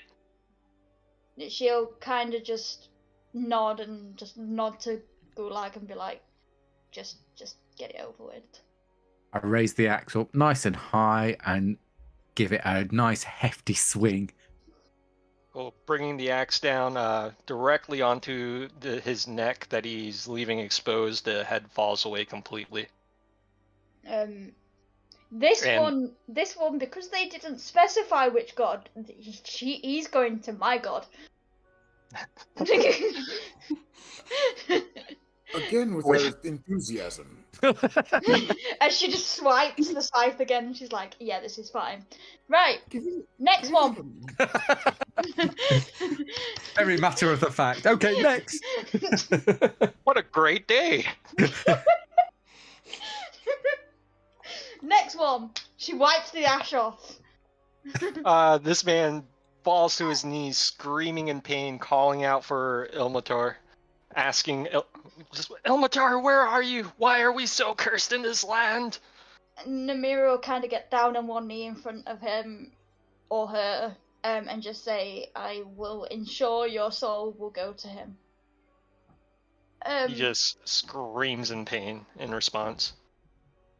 She just kind of looks at Gulag and she's like, "Now your turn, honey." Again, a nice hefty swing straight onto the neck. Bringing the axe down, the head falls away, the body falls to the ground lifeless. Scythe scythe! Nice flash of green light as you also witness his soul leaving his body to join Ilmatar. Namira will also do it for the one that Isrek choked, the second one, knowing that he's now dead, just to send him to Iskuma. Ilmatar. Ilmatar, yeah. And then we're like, "Yep." She'll just like kind of fold the scythe up and put it back in her back, and she's like, "Yep, good to go." She's just not phased by this at all. This is just your hireling is looking at you, and he is sweating. He's a little pale. She kind of just looks. She kind of just looks at him. And she's like, "Cleric thing, hon. Don't worry." Yeah, he's sitting there just kind of like wondering if this is worth 2 gold a day. She kind of just stands there and she's like, "You'll get paid more. It's okay." Fibbit says, Curiel Fibbit says, look that was at the hireling and shake their head and be like, "Not cleric thing. Like, just mouth it to like." Fibbit just says, that was turn away fascinating. again. I'd love to hear more about that sometime. Maybe later. Should we get to this party? We might be late. Can I ask a curious question to everyone first? If you guys die, who do you want me to send you to? Just so I know. I don't want sending to anyone. Okay, so you're going to my god. No, I'm not going to any god.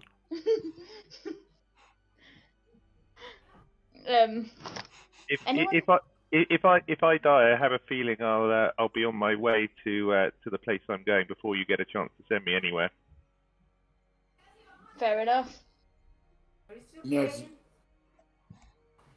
I forgot to tell you that myself and Gulag here are Grumshborn, so you may not want to send us where we should go, if you know what I mean. So I think it's best to keep things in a positive light, if you will. Yes? She just kind of nods and then looks at a hireling. Like, what about you? Yeah, I think maybe not dying, not dying. See that spirit in cracking one of his Yeah, shoulders. Let's go. I think that's what I think. While I've got the group together, I'm just going to explain to them what I saw in the fountain when I walked past before. Explain about the silvery sheen and the fact that the water moved in a funny way. That's not normal, but Yeah, that's what I thought. I'm not at all diverse in water creatures, so I can't help with that one. That sounds interesting. And goes and takes a look. There's the fit that Namira pulls out that scythe. She's ready. She's like got the hand on her back, just on her scythe, ready. Do I see anything in the fountain? Give me an investigation check.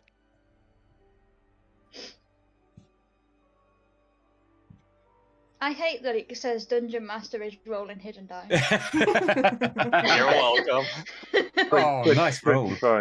That's Very nice. You see the silvery kind of oil slick sheen at the bottom of the pool kind of shift and rotate and almost move as one mass as that has been flattened against the bottom of the fountain. See, Fitbit, you're a warlock, correct? Yeah. Yeah. Give me an Arcana check real quick. Yeah, I told you there was something funny at the bottom of this fountain. You understand that it is some sort of a creature, but you are unfamiliar with what it is. Okay, I'll tell the rest of the party what I see. I think there's some kind of creature down there. I don't know what it is though. Looks interesting. Do you think we should investigate more? Maybe someone could lower me in and I could take a closer look. Wait, you want to get in there with it? Well, it might be. It looks quite interesting. But what happens if it attacks you? Yeah, I don't think that's a good idea. What, you mean like the nice lady sitting on the bench? Yes, exactly like the nice lady stuck on the bench. You might have a point. Let's just say nothing in this realm seems to be what it is. And if we are indeed between planes, that thing could have come from anywhere. I'd not want to mess with it. So we leave the interesting creature in the fountain? If it's not a threat, I'd say just leave it be. Should we go to the party? Yes. Yeah. Yeah, let's just go to the party. Get Okay, a bit then. thirsty. Unless anyone else wants to do anything right now, Fitbit's going to start heading up this way. Yep. Let's see. So, all right, just real quick. Okay, cool. We're good. Yeah.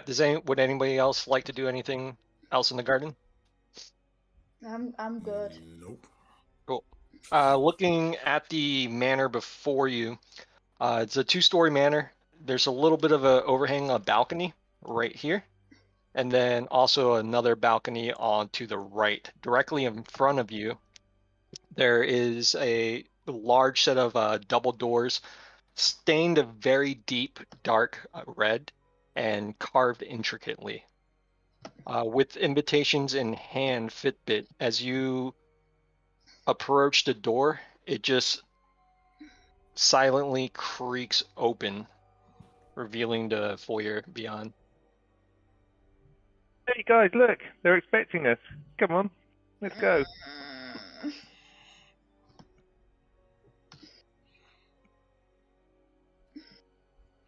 Within, you see a older gentleman standing maybe about 4.5 feet tall.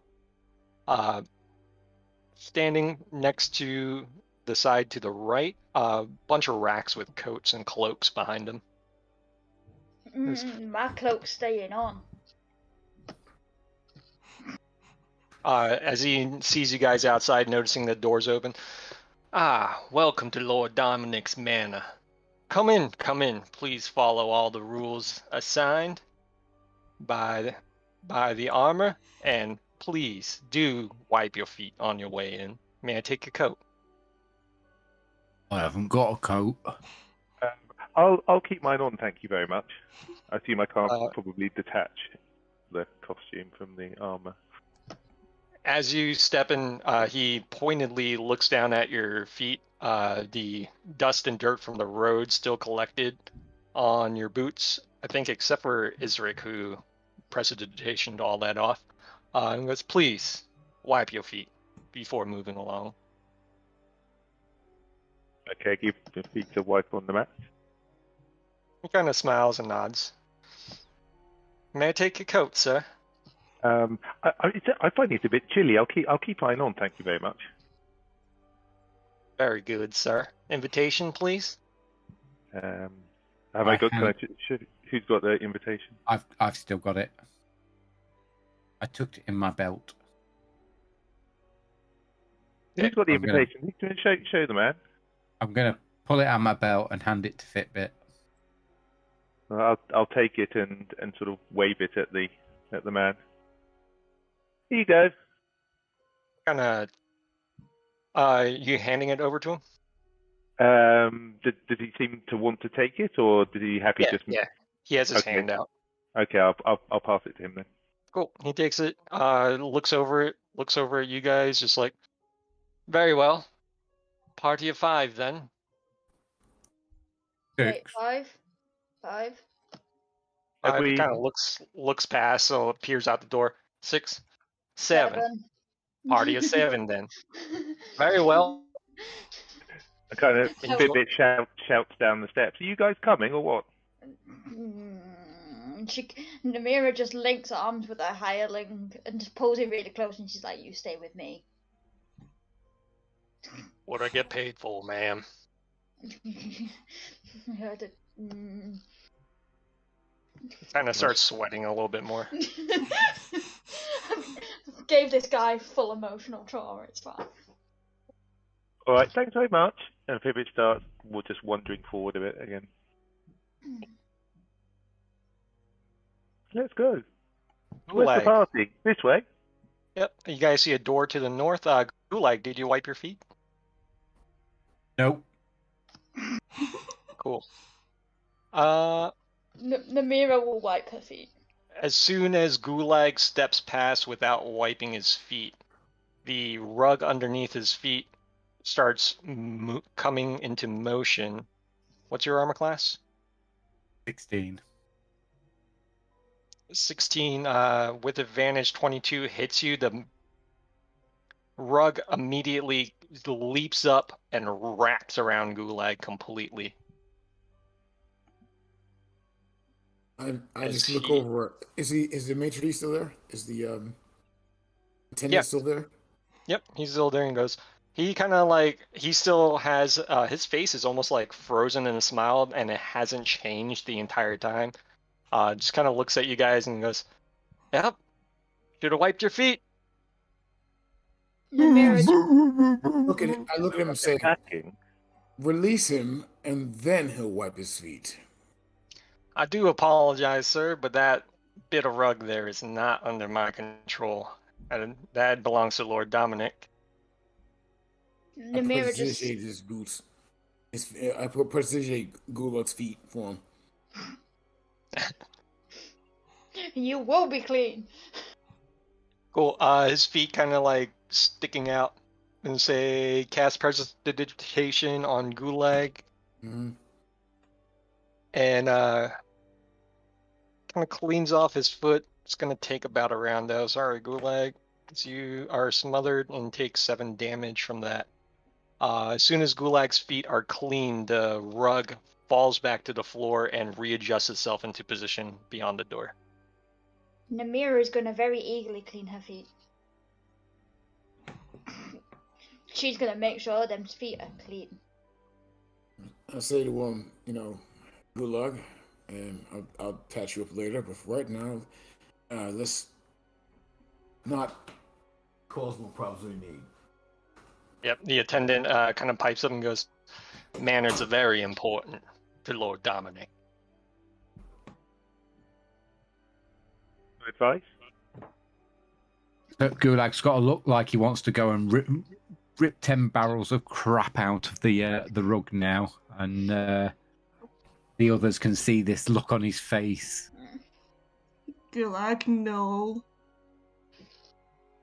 But it attacked me! No. No. Wasn't very friendly of it, I have to say. But we might not get very far by attacking a rug just now. Well, it does seem to have settled down now. Let's put that one down to experience. But yeah, let's be on our watch.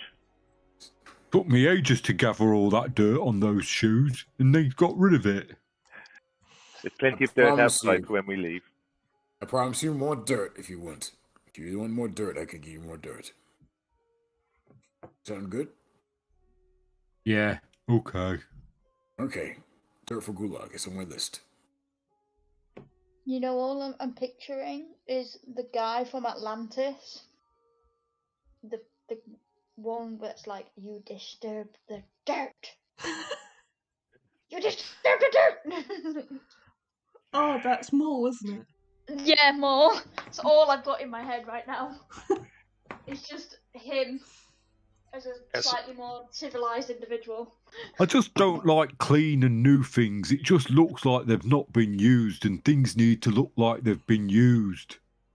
And Gulag's covered head to toe in just like battle dust and grime. His feet immaculate. Is You're there welcome. anything else of interest in this room apart from the door at the far end? Anything else that we can notice? Nope, not necessarily. Pretty much the floors themselves are very, very highly waxed and polished wood plates or wood boards, and the assortment of coats behind this man. As you guys kind of look past him, you see just a very fine collection of very high quality, like silken cloaks lined in fur. You do also notice 4 just like traveler's cloaks. I'm keeping my cloak on. Do you know the guy who stood in front of the does he appear normal? Like, does anything appear suspicious about him? Give me an investigation check. Oh Jesus, okay. As he, for all intents and purposes, he seems fairly normal.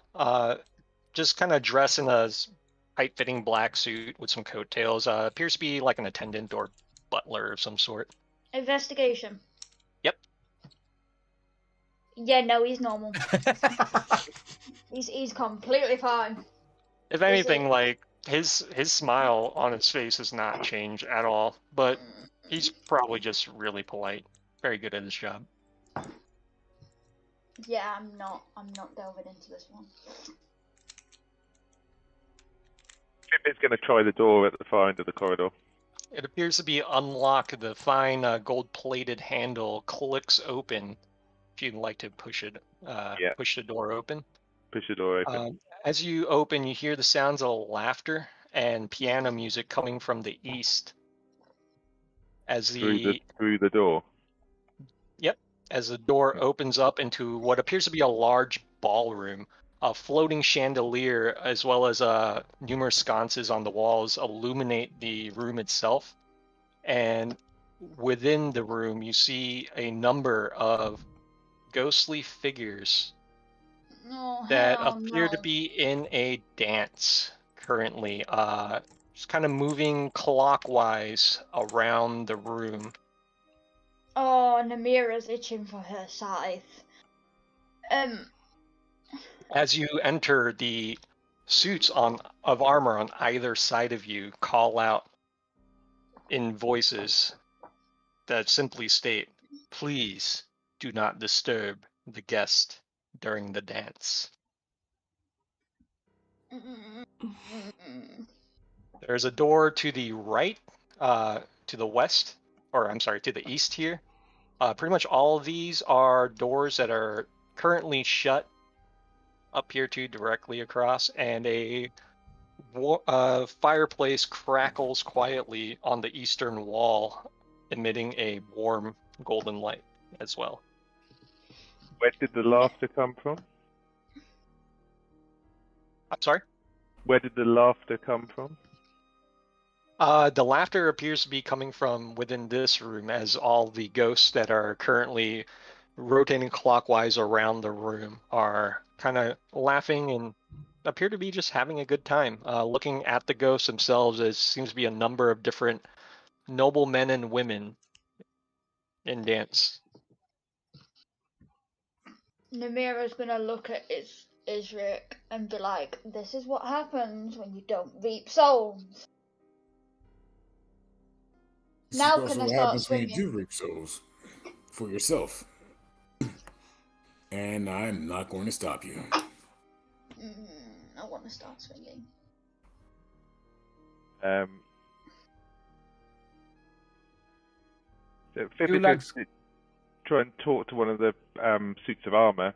But to say, so is this the party? Is this where we dance? What's the form? What's the form here? The suit of armor does not appear to respond with anything other than repeating what it said before. Please do not disturb the guests in the dance. I mean, we could try a door. I mean, last time we didn't follow the instructions, things ended weirdly. So maybe let's not go that far again. So we could just try a door. Yeah. If you guys like to. Athea, what would you like to do?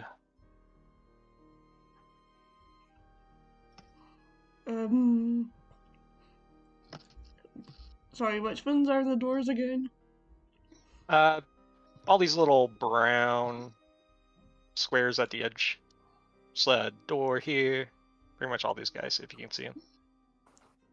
Can I try this door?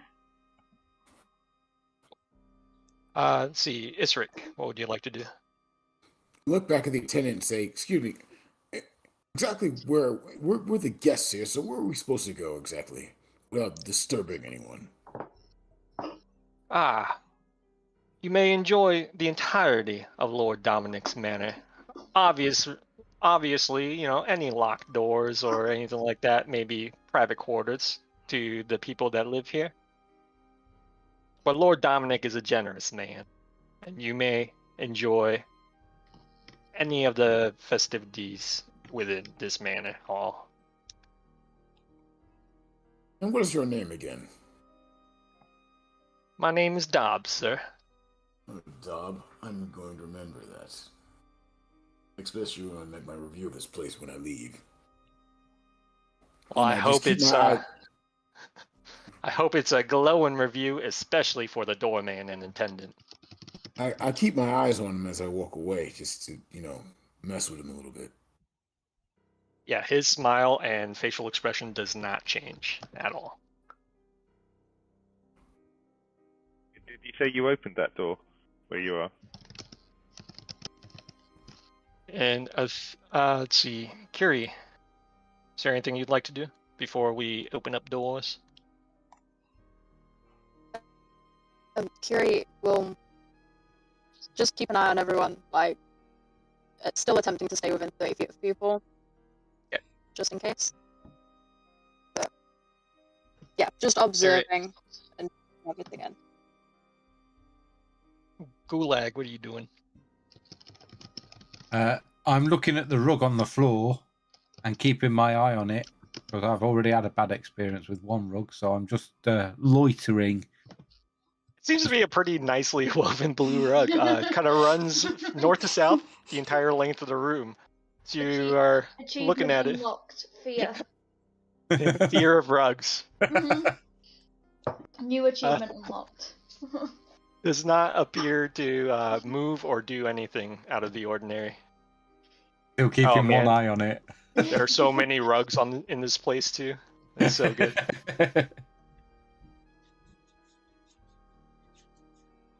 All right, cool. So does anybody that I may have missed want to do anything within this room before we move on? Good. Athea. Am I pronouncing that right? Is it Athea? Yes. Okay, cool. So you want to open the door to the south of you? Yeah. As it creaks open easily, again, opening up or grabbing the gold-plated handle, it opens up into what appears to be a dining room. The smell of food kind of permeates from this door to the west of where you're entering. The dining room table currently is completely barren of anything. Small curio cases line the eastern wall, and there is a long table to the south that appears to hold an assortment of 3 bottles and 1 larger kind of carafe.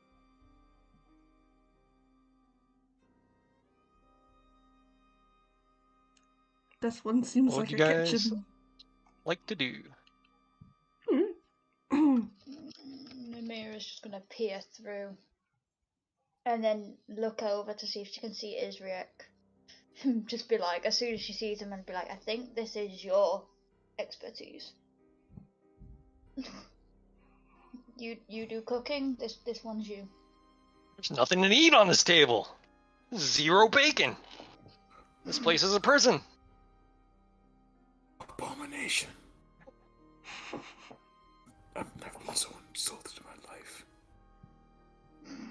Isric is like beside himself seeing this, being a guest, and actually it's actually orcish tradition that's being offended right here. You invite people over and you don't have food for them.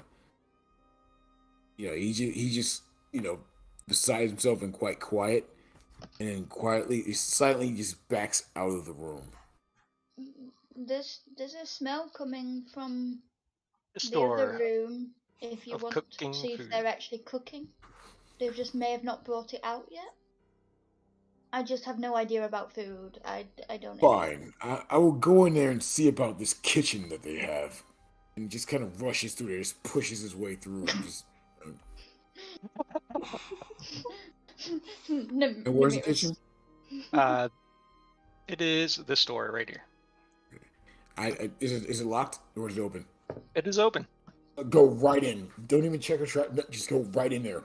Oh, Yep, Jesus. you barge right in. The sound of cooking and clattering of pots and pans assails you, and the smell of food smells like to your fine-tuned senses. It smells like it's kind of a variety of pork. Bacon. Who's in charge here? Actually, say an orc. Who's in charge here? This guy was meant to be on this layer. There you go. Ew. Hello. You do see a man kind of like looks like he's cooking to the best of his ability. Kind of larger man, human. He's like chopping vegetables with one hand and the cleaver and a kitchen knife, and he's like stirring a pot of stew in the other hand. He's running back and forth. He's like, oh gosh, yeah, that'd be me. Just a little harried right now. It looks like this kitchen's a little bit understaffed, as you can see. And he kind of like swings his knife around into the vast emptiness as this kitchen that should be staffed with like 4 or 5 people. As he's running back and forth trying to prepare this meal. Where are the rest of your attendants? Where's your sous chef? Where are they? I don't seem to have one. I don't know what happened. But Lord Dominic says he needs food for his party, so that's what I'm doing. And what are you preparing? You can't Stew. just apply heat to a pig and call it food. What are you making? What kind of food? Tell me the name of it now. Just tower over him, just all up in his face. Just like getting up in his face. Give me an intimidation check on that. This is the mirror's just gonna stand there, and this is not. Give yourself advantage quiet. too, as you're just like. Okay, that's 21 for the first roll. Let me get another one here, see what I get better. It's a 21. Yeah. Okay, cool. So 21. You're just like in this man's face, just all up in his grill, just like interrogating him about the food, and he's tripping up on his words and stuff. He's like, "Well, I don't know. The stew is sir, answer me or tell you to stutter. I told you to answer me. Now answer me. It's I don't know. I don't have a name for the dish yet. I'm just using the ingredients that were given to me. He starts squeezing the handle of his knife, which actually, you look at it, it's a scimitar, but it's actually a butcher knife, like a butcher's blade. It starts to like smoke again. He leans over to him and says, "Get out of this room and go find your master now." Namira stood there, rubbing her temples like, this is not what I had in mind. He kind of looks at you and goes, "I can't leave. I'm Go not sit in allowed the to." corner. Here's what you should do. You will assist me then. You are my sous chef. Now go. And I actually pull out my some sort of jam into the block, and I go and I start preparing this pork properly. Cool. So he starts running around. He's just, "Yes, chef!" Starts running around, starts grabbing ingredients that you call out for, prepping certain ingredients, chopping onions, vegetables, whatever. As you start preparing the pork, it seems to have already been stuck in the stew. You give the stew a little swirl. You see a human hand float to the surface and sink back down. Oh! I stop immediately. No, I stop immediately because sadly, this is kind of part of his background. This is nightmare fuel for him right now. So he's just frozen, and then just he takes that stew pot, walks over to the sink, and dumps it completely out. Cool. As you dump out the stew, this man is just like, "No, no, please!" The stew starts dumping out into a bucket. You hear from behind you, this man screams in pain, and there's a flash of red light as a ring of fire appears at his feet, and his entire form just sinks down into the floor and vanishes. We have to find whoever owns this place and kill them. That's my only goal tonight. I don't care if I die. Bad stew? Are we? And Aries head will tilt. Are we not going to talk about what we just saw? What did you see? I couldn't see. It was too. I couldn't see that high. What was it? He sank through the floor. Oh, him. Yes. Yeah. That's not good.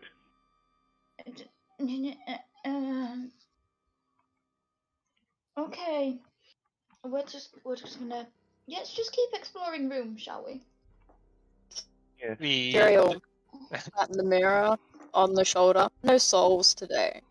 And she's like, And then I have a funny feeling that it's either going to be all the souls I'm going to reap today, or they've already been claimed by something that shouldn't be claiming souls. I can't be in this room anymore. Past the room is another door leading to the north, in the now silent kitchen. I am fully expecting a chef to fall from the ceiling. Another one pops in. Yeah, another one just pops into existence. It's like, I've been falling for 7 years. I have been falling for 30 minutes. Also, Isric, as you turn around to leave the kitchen, your nose is assailed by the scent of just like rotting food. As you turn around and look, all the vegetables on the counter have completely rotted and are now like crawling with flies and maggots. Oh, nope. I'm good. I'm out. No, Namira sat there going, yeah, let's move on. Shall we, please? Let's either keep going, or I'm kind of interested still by those ghosts in the big room. I kind of want to talk to them. And I think Isric's got other ideas. She just points to Isric going through the other door. Gulag follows Isric. All right then. We'll follow. Let's come back to the ghosts. And Fitbit follows Isric too. Namira just taps Fitbit like, we'll go find your ghost. It's okay. So you four are heading north. Athea and Carrie, you're going back into the ballroom.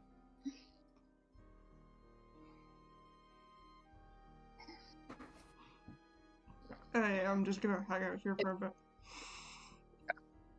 Well, just If entering the nobody ballroom. shouted out to say which way they were going, Kieran already walked back in the other room. Yeah, I mean, if you guys want to follow the rest of the party, that's fine too. I just want a confirmation of a split of the party, Nope. if that's what's happening. Nope.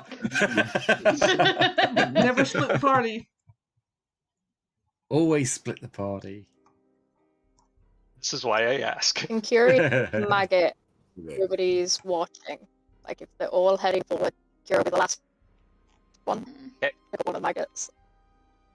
This side. Cool. The door in front of you appears to be unlocked as well, Isrik. Go out for the stinky room. Cautiously push it open. Cool. As it slowly creaks open, it opens up to what appears to be a stairwell. There's a back door leading back outside here. There's another small door here. What appears to be a closet here, and then leading back into the ballroom. The stairwell here leads up to the second floor of the building. Do you want to go up? Namira just opens the closet door and she's like, "What's in here?" She doesn't go through the door, she just throws the door open. Throwing open the closet door, it appears to be just like spare cooking utensils and tools and whatnot. She just shuts the door. She's like, nothing interested in there. Sometimes it's just the closet. Yeah. I'm curious now about the big ass black space now. Fitbit's like, well, if we're gonna get out of here, we probably need to find this Dominic guy, and chances are he's upstairs somewhere if he's got his own private room. So let's go and take a look there. Fitbit heads up the stairs. Oh. Is everybody going upstairs? Yep. Yeah, why not? Okay, let me get you guys to set up a marching order, just like right on this landing here for me, please.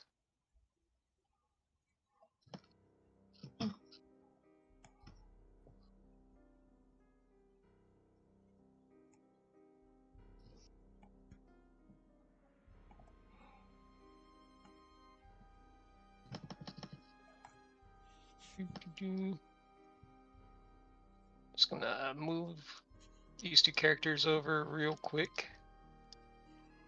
Gotta do some stuff.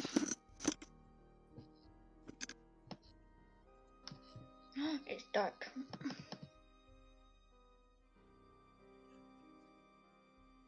Who turned the lights out?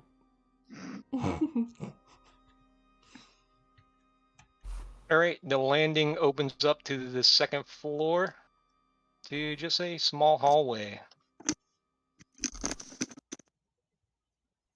Gulag makes his way into the hallway. See a small door to the east and another door to the south. Guys, I can see two doors here. Which one do you want me to go to? Take your pick on. Nearest one first, then. Cool, opening up that door. Opening the door. Hang on, it's a weird shape room.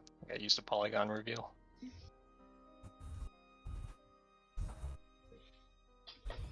There you go. It appears to be a small, kind of a crawl space. A small barrel and a small crate occupy the southern wall that are currently sealed shut. That looks interesting. Yeah, there's a barrel and a crate in here. I don't know what's in them. I don't know if you wanted me to look. Always look. Number one rule.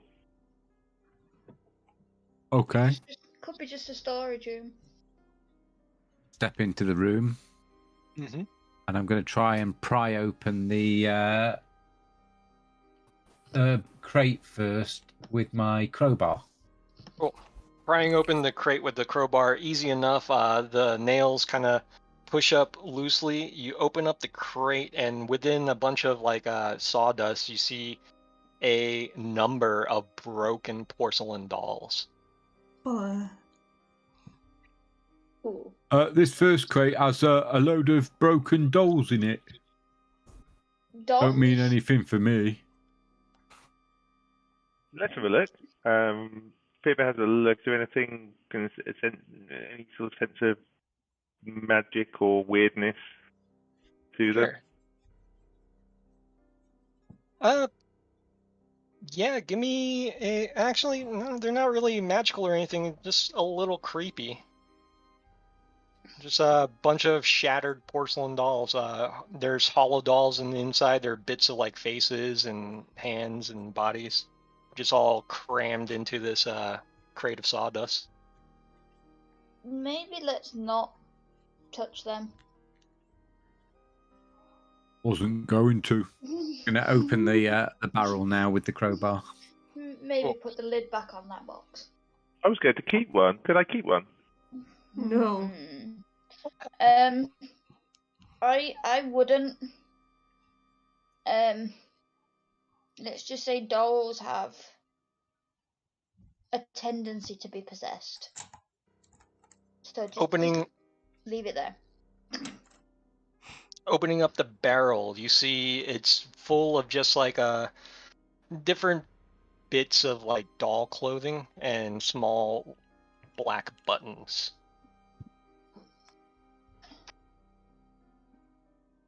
This barrel just seems to have lots of clothing for those dolls. It's really weird. But I don't think it's any useful. We're making a song about Coraline. She's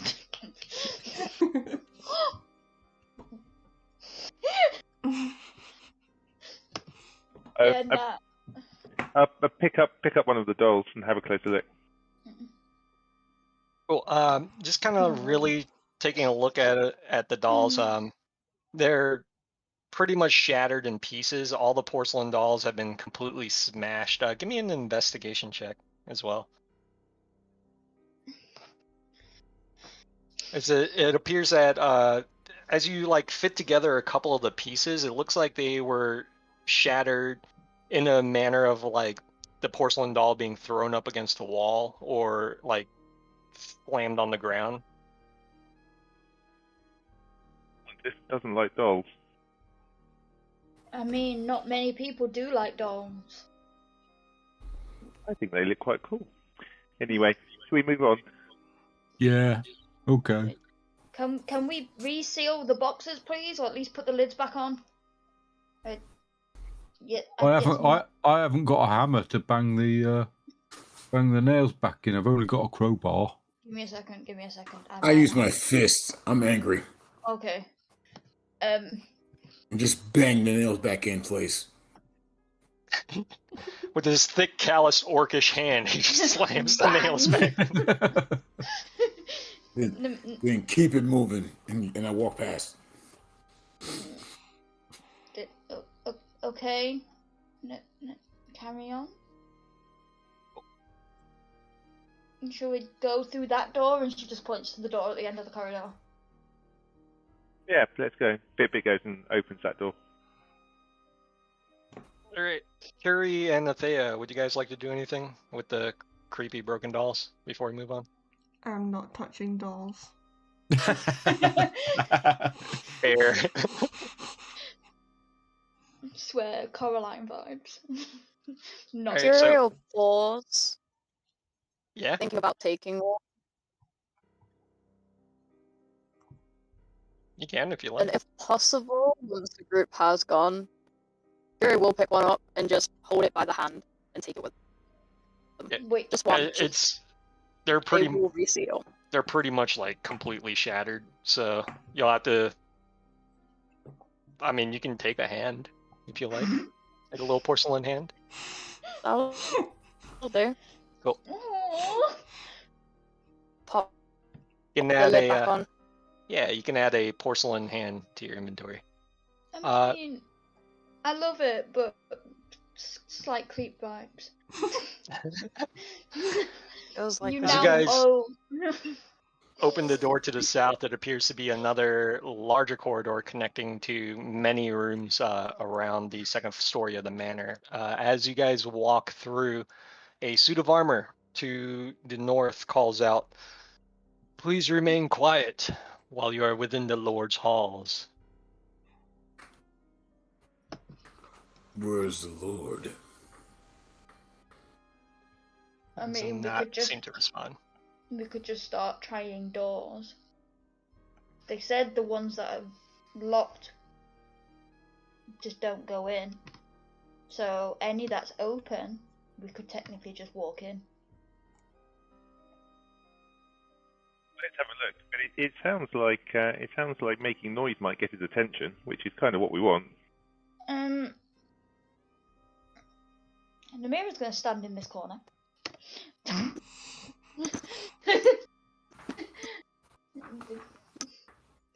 Yeah. Just gonna let Fitbit do that. Let's try some doors first and see what happens, and then we can start making noise. Which door would you guys like to try? I'm making my way towards this one. Does anybody else want to, or is everybody following? I was gonna say Namira Yeah. wants to tell her get. I'm guys gonna go be- get this one. I'm going to be right behind him. And the mirror is going to this one. Well, Namira's gonna tell her hireling to go and open this one. Cool. She's gonna Very stay well, in the corner. ma'am. See, Fitbit, you are in front of this door, identical to the other doors. The wood is stained a deep crimson color, and it's got a plated gold knob. Okay. I try to open it. Opens easily, and it opens it into another hallway. Oh, more hallways. Yeah, Why more is- doors. Woo! The Why? hireling opens up his door, kind of Okay. takes a peek inside. Goes, looks like to be some sort of storage closet, ma'am. Is there anything in there of worth? Kind of looks around and goes, little dresser, couple of things under a couple of sheets. You don't want me to like check, do you? Yes. Like check. Yes. All right. Kind of steps in the door. Kind of, so you see him just kind of like rifling through a bunch of stuff, the sheets being pulled back and whatnot. Kind of comes back out and goes, "Oh, dresser's got a bunch of kids' clothes in it. The chest has got a couple doodads and odds and ends." Anything in the bed? In the bed, or this, yeah, yeah, that was just a Oh, bunch of boxes underneath a couple of sheets. Anything in the boxes? Just a couple of doodads and trinkets and whatnot. Eh. Some paper, some quill. Just shut the door then. Kind of hastily closes the door. It's really dark in there. How to traumatize a hireling. Yeah, if he makes it out, he is retiring. All right, what would you guys like to do?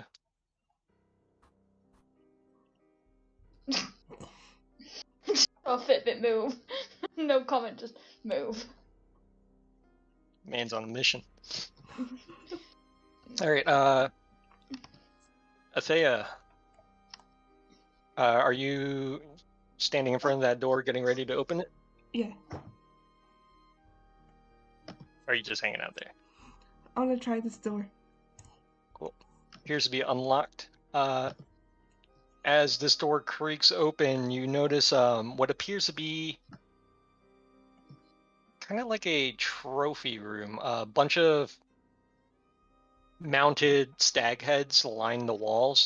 There is impressively a green dragon head on the wall to the east as well. As you open the door, you hear this suit of armor call out, "Please do not disturb Lord Dominic's trophies."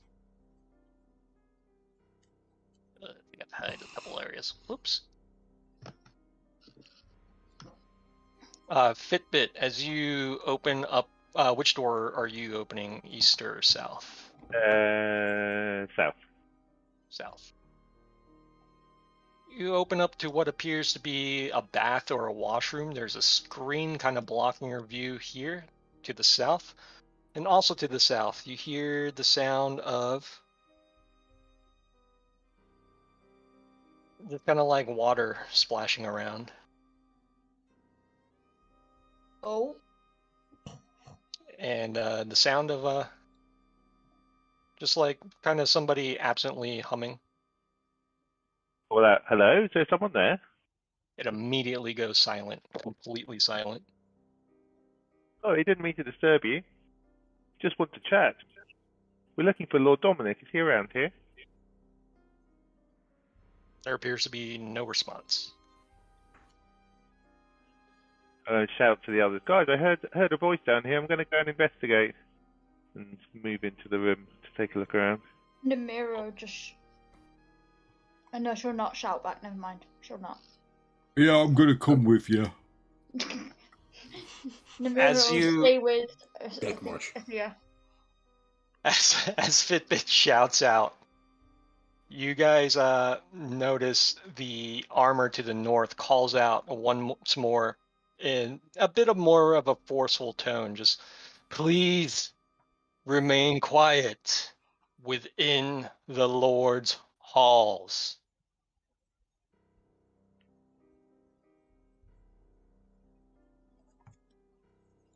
Kiri, what are you doing up there? Kiri is gonna do the tiptoe if they're not already tall enough to look down like the neck of the suit of armor. Take a good look inside. It appears to be completely empty within this armor. They're gonna stick their arm in. Oh, what are you Just doing? in case. Just attempting to stick their arm down like the neck part of the suit of armor. Since it's empty. Yeah, you stick your arm in there and kind of feel around. It is a completely empty suit of armor, it appears. We'll pull the arm back out and then follow the group. Then, Namira, what are you and the hireling doing? On hireling. Alright. Come on. Like, should we be going off on by ourselves, ma'am? I don't know if this is such a great idea. You're not on your own if you've got a buddy. Is Fair there any enough. more doors? Is there any more doors in this room? Looks like Yeah, there's a yeah. door here. And we'll come back to that one. Let's go see what Athea's doing. Up the, Try door. you got a door to your south. You opening it up? Yeah. Well, as you swing that door open, it appears to be some sort of an alchemy room. A pestle and mortar occupy the table. It looks like somebody was in the middle of making something and hastily had to go somewhere else or be somewhere else. Looks like there's a door down here that connects those rooms, door here, and a closet here. Let's see. And then Isric, Gulag, and Fitbit. What would you guys like to do in this bathroom?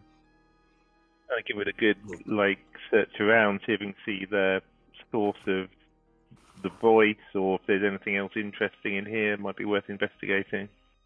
Yeah, as you look around, you peer around the screen. There's absolutely nothing there, and you just have this kind of like overbearing presence of just silence, and it's almost like too quiet within this bathroom at this point. Other things of note in the bathroom are just like a water basin that's half full, a toilet, and then just a bunch of different toiletries within the drawers and desk, like bits of soap and perfume, stuff like that. Doesn't look Can you see anything? No, not really. Just looks like a bathroom. Can't see where the voice was coming from. I stick my hand in the wash basin. Just seems like cool, fresh water. Can't find anything particularly of interest here. Should we go see what the others are up to? Yeah. Good idea. All right. See, so Namira, Athea, and Curie, what are you guys doing? I'm going in the room with Athea. I'll go and look at the Pesserum morsel to see if I can possibly work out what they were making. Yeah, do you have proficiency with like an alchemist set? Hold on, I'm having a look. Or a knowledge arcana will do as well. Nate. Yeah, I'm not proficient in any of them. I could try Arcana. Is there anything else I could try other than Arcana? I'd say arcana, investigation, or nature. Nature, investigation, Arcana. Nope, they're all the same for me, so it doesn't matter which one I try. Let's just try Arcana. 15. 15, let's see. You, looking at the ingredients that are currently in the pestle, as well as kind of laid out with an empty glass bottle, you kind of get the idea that what this person was working on was probably a potion of healing, and it's nearly completed. She'll relay that back to Athea. And just say it looks like a basic potion of healing from what I have knowledge on. Do you want to try this door? And she'll kind of just gesture to this. Yeah, I'll try this door. Oh, I was gonna send the hireling, but okay. The hireling looks to Athea. Thank you. You're welcome. It will follow too. Oh, hi, Fitbit.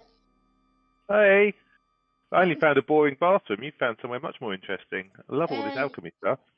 Yeah, and the knight in armor yelled at you to stop yelling. Yes, I know. Part of me thinks we should just yell some more. It might actually turn someone up round here. It's not. He seemed pretty pissed. That's not. What's in that room? We don't know. Let's open the see. door. All right. Curie, would you like to do anything before moving on?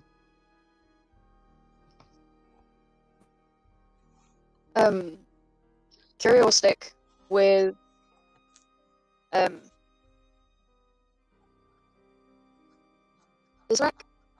I think predominantly, and Isrik is he's just gonna follow around Gulag until he comes back. Gulag, what you doing? I'm just going to follow the rest of the group. Okay. Yes, definitely. I'm just going to disappear for 5 minutes to go make a coffee. Back soon. Mm-hmm. Oh wait, Gulag's the one making coffee. My bad. Yeah. Okay. Back in a minute. Got it. All right, you guys open up the door and then some sort of check on the potion, see how long it takes to finish it. it looks like it's very nearly completed. If anybody who wants to try can try to complete it if they like. I'm willing to try and give it a go. Cool. If It'll anyone be else wants to before me, by all means, if you're proficient in it. I'm proficient in Arcana, if that helps. the alchemist tools or alchemist set. Yeah, I'm not, so I'll just be doing it blind. So Be an I intelligence check. Curie has herbalism kits. They can create healing potions. that might be the best bet then. Because you Yeah, have that'll Like, you have all the kit to do if it. no one's touched it, Curie will kind of go over and just start adding bits to it. But Yeah, we'll also you- like do bits of components will kind of trickle, which they'll reach over and trickle them into the suit of armor off to one side. What was that? You wanna? I'm sorry, I wasn't following. You wanna like trip over the suit of armor? Like put bits of the components, Oh, yeah. the components just into the suit of armor. Okay. nonchalantly lean over, put some in, and carry on finishing the potion. Cool. As you finish the potion and put a bit of the components into the suit of armor, it doesn't seem to have any effect to the suit of armor itself, and it does not seem to mind at all. As you just watch the flakes of powder and dried herbs kind of just like float gently to the bottom of the suit. And then to go ahead and give me an herbalism check using intelligence to complete the potion, as you are just kind of taking different bits of ingredients that are on the table. Can I ask if she needs a hand with that? I will guide myself. Okay. Just asking. Yeah. Offering a little help. She'll pat you on the chest. The touching is not really necessary, but okay, I can help you. So can I give her the help action? Yeah. So she can make the roll at advantage if she accepts your help. Yep. Cool. Go ahead and give me a roll using your herbalism kit. At advantage.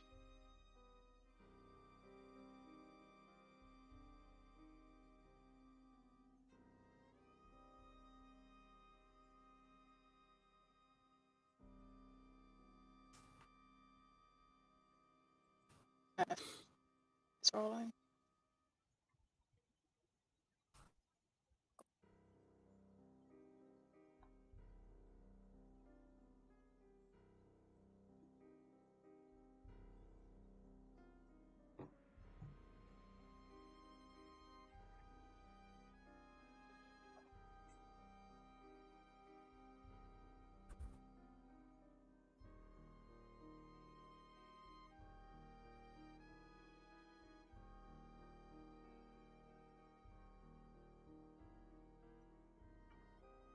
Holy shit. Rolled a natural 20.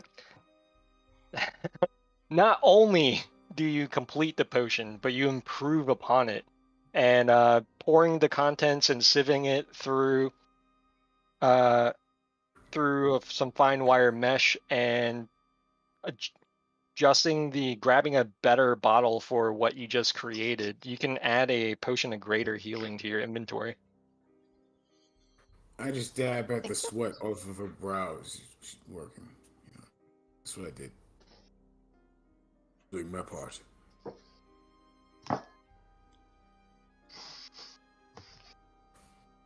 Nice. With that, it appears that there are more ingredients available, but it's probably would take like quite a number of hours to actually start a new potion.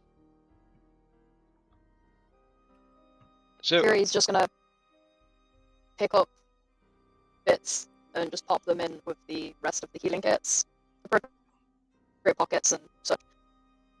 Quite organized by comparison to what people might expect due to the way that they look. So. Alright, let's get to the part where you leave this place. cool. So opening the door to the east.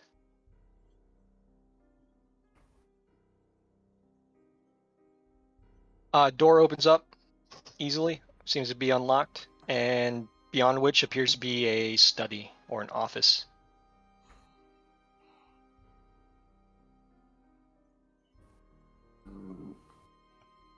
In the center of the office, another chandelier illuminates the room. Blue rug underneath the floor. Fireplace crackles.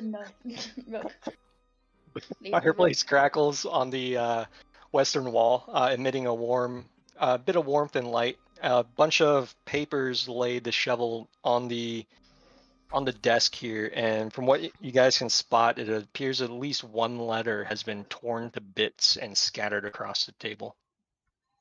Bookshelves line the north. Taking a precursory glance, it appears to just be like books on etiquette and etiquette and war.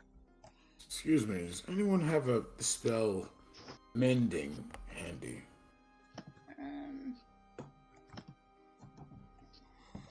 Namira shakes her head. Can I rearrange this letter? You can attempt to, like, kind of find bits and pieces and try to rearrange it. Go ahead and give me a. Let's go with a investigation. Anyone want to give me a hand with this? I'm not very good with investigating things. I'll Me- assist. I can help. I love books and letters and investigating things. Please do, because I definitely got a 5 that time. So let me try it one more time. Yeah, that's what I got. Yeah, so taking a couple of minutes on this letter, trying to piece it together, the only bit that seems to make sense that gets put together, you see that the letter is addressed to Lord Dominic. But you guys can spend a bit more time to try again if you like. Can I have a go with it? I'd love to have a go. I'm still kind of shaken, so please go ahead. And also, maybe this can help you, and I'll actually give you guidance with the blade too.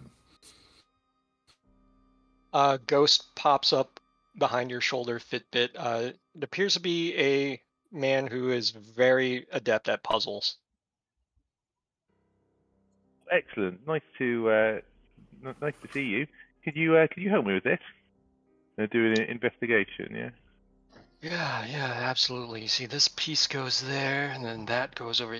Oh, you see that? That's a corner. That's what you want to start with. Oh, of course. Start it with does. the corners and the Fantastic. edges. Yeah, there you go. Oh, Go ahead and roll right. a investigation and add your guidance to it. Go. So I just had to switch screens. Just add D4 to that. What did I get? 23. Yeah, I don't think you really even need the D4, to be honest. But see that, man? That's it. As you piece together the letter with a 26, it reads clearly in common. It seems to be written in a very nice, like, kind of flowing script, written by hand. It reads, Lord Dominic, we apologize that the timing of our visit is unfortunate for your merrymaking, but the severity of the accusations leveled upon you and your house prevents us from affording any leniency in this matter. Please prepare your estate for thorough inspection in 1 week's time. And it's signed Inquisitor Tyrion. Is there a date on it? There is not a date on it.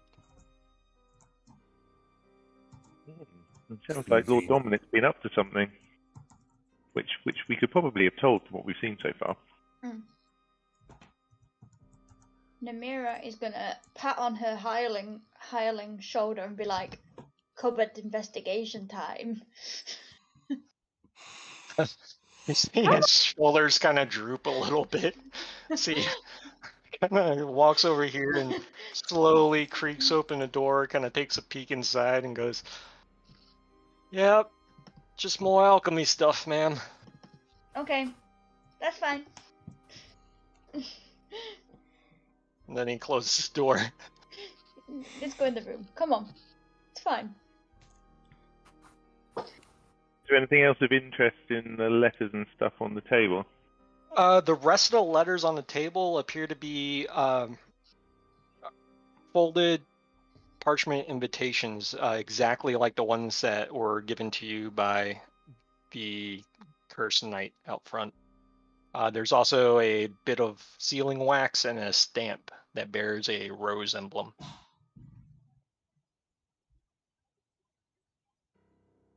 Well, looks like this is where we got our invitation from, but where is everybody? Where's Lord Dominic? I think we should call him. Sounds like that's going to be the best way of getting on with him. No, please don't go around the house shouting. Where is he then? We can just go and open doors. We'll just find him that way. And then All doors. if not, then you can make noise. Okay, let's open all the doors. Are there any more doors in this room? None that have yet to be opened, except I think this one, but that just leads back to the hallway. Yeah, but then there's this one. Come on then, let's go. Oh, Jesus. Namira's just gonna trek behind, supervising. Fitbit. Lord Dominic, are you in there? Shh.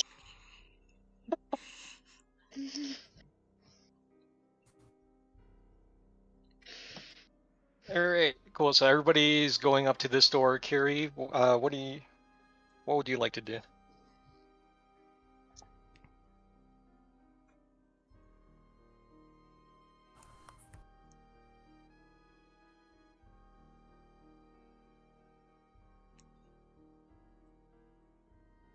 I think you might be muted. Yeah, Nettle, you're muted.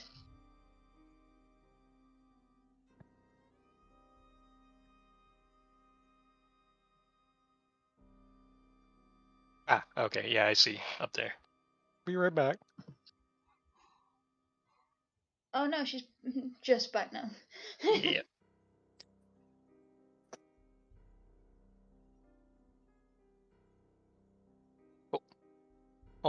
Then moving along, opening up that door appears to be unlocked, and it seems to be a very neatly made bedchamber. Glass windows occupy the western wall, with a small glass door that leads out into a balcony that overlooks the grounds. Another trophy of a stag head occupies the north wall. Fire crackles softly in the south. Is there anyone in there? There's no response. Fitbit, as you walk in, you feel the air is very chill in this room. A nice cold bedroom around here. Is there a source of the cold coming from anywhere? Does not appear to be, but it's cold enough to where you can see your breath in the air. Oh wow! As you speak. It's very cold in here. Colder than outside. Oh yeah. What's in this section over here? This feels very interesting in here. Isric, what are you doing? What's in this section over here, the northern part of the room?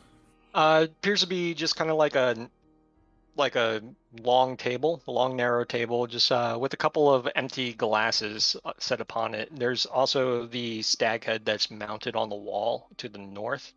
And as you look at it, you think you spot a little bit of movement behind the eyes, but you're unsure. Lead left, lead right, and say, okay, done with that. Let's go. There's also a closet door here. I don't know if that got hit by the reveal tool. Boop. There you go. I'll take a look. Highly. Unless someone else wants to. She's gonna get her 2 gold's worth out of this guy. That's for Yes. sure. If it means he's searching every cupboard in this place, yes. Cool. Ask you, I'm say, Hugh, what is your name anyway? I know she calls you Hireling, but no one's born named Hireling. You know what, sir? My name is Sam, and I do appreciate you actually learning that, taking the time. I know she pays me, but you're all right. Is Hireling your surname then? Hireling is my occupation. It's like calling me chef. Namira makes a mental note in her head, going, "You're getting fucking sacrificed to Vecna." Like, Sam, you just fucked up. Like, you're getting sacrificed later. Alright, cool. So Sam walks forward, opens up the closet, kind of turns his head around. Isric, you kind of see within too. It appears to be a bunch of different cloaks and capes, different bits of traveling gear, a couple of nicer kind of like noblemen's outfits, and a chest occupies this room. You want to see what's in there? What are you gonna do, Sam? Sam turns around and just kind of relays all this information. Just, yep, it's a bunch of clothes in here and Looks like there's a box, a little chest. Ooh, let me see. Do you wanna go look in the box? Oh Jesus. So what is I in think- the box? I think she's got Oh. she's got it. Yeah, I really just said that. I'm sorry. What's in the box? But cool. Athea, as you approach the chest, it does appear to be locked. Checking for traps. Give me an investigation check.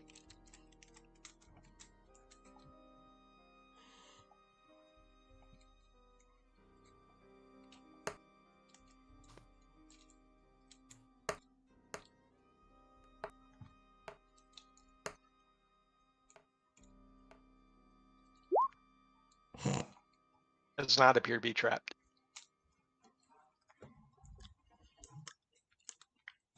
Mhm. My rogue instincts. I'm Yeah, gonna you take a good look over it, and you do not see any traps. Just looks like a regular, just kind of like a lockbox, like a footlocker. I'm gonna pick the All lock. day, but what are you up to in there? What have you found? Give me a sec, guys. I'm picking lock. Give me a thieves tools check. Using dexterity, please.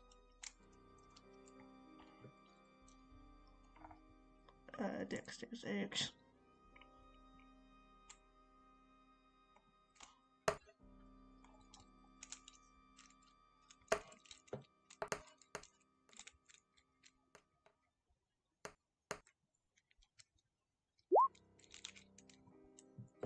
Nice. It doesn't take you too terribly long. The lock actually seems to be of like a pretty much an older make and model. Pretty easy to pick open. It clicks open and unlocks. Would you like to open the chest? Yes. Cool. Creaks open as you slowly open it. Inside, you see a couple of bolts of really fine silk. You estimate probably worth about like 25 gold a piece. And there's 3 of them in total. There's also a small golden locket in the shape of a rose, as well as a very finely crafted, very nice looking heavy crossbow. The wood of the crossbow itself is stained the same deep red that appears to be matching the motif of this manor. And along the sides of the crossbow, you see stags in mid-gallop carved in. Along with that is a small bolt case with 12 very finely crafted crossbow bolts. Hey guys, there's a really cool looking crossbow in here. Okay. As Amazing. in- Let's have a look. Yeah. Is it heavy or light? It's a heavy crossbow. Don't actually think I can use it. Heads over to take a look. Anything magical about any of this? Do you have detect magic or anything like that? No. I've got identify, but only as a ritual. Yeah, you can spend 10 minutes to. I can see if there's anything magical about it. I've got detect magic. Cool. So if you guys, are you guys casting detect magic on it? I can if you want me to. I can just cast it at first level. Might help us just in case there's something not so great about this, as well as potentially being helpful. Namira will walk up to said crossbow, and like her eyes will go like a purple, as she like sort of casts her magic round this crossbow, and her eyes they're just completely like a deep royal purple, but then go back to normal once it's done. Cool.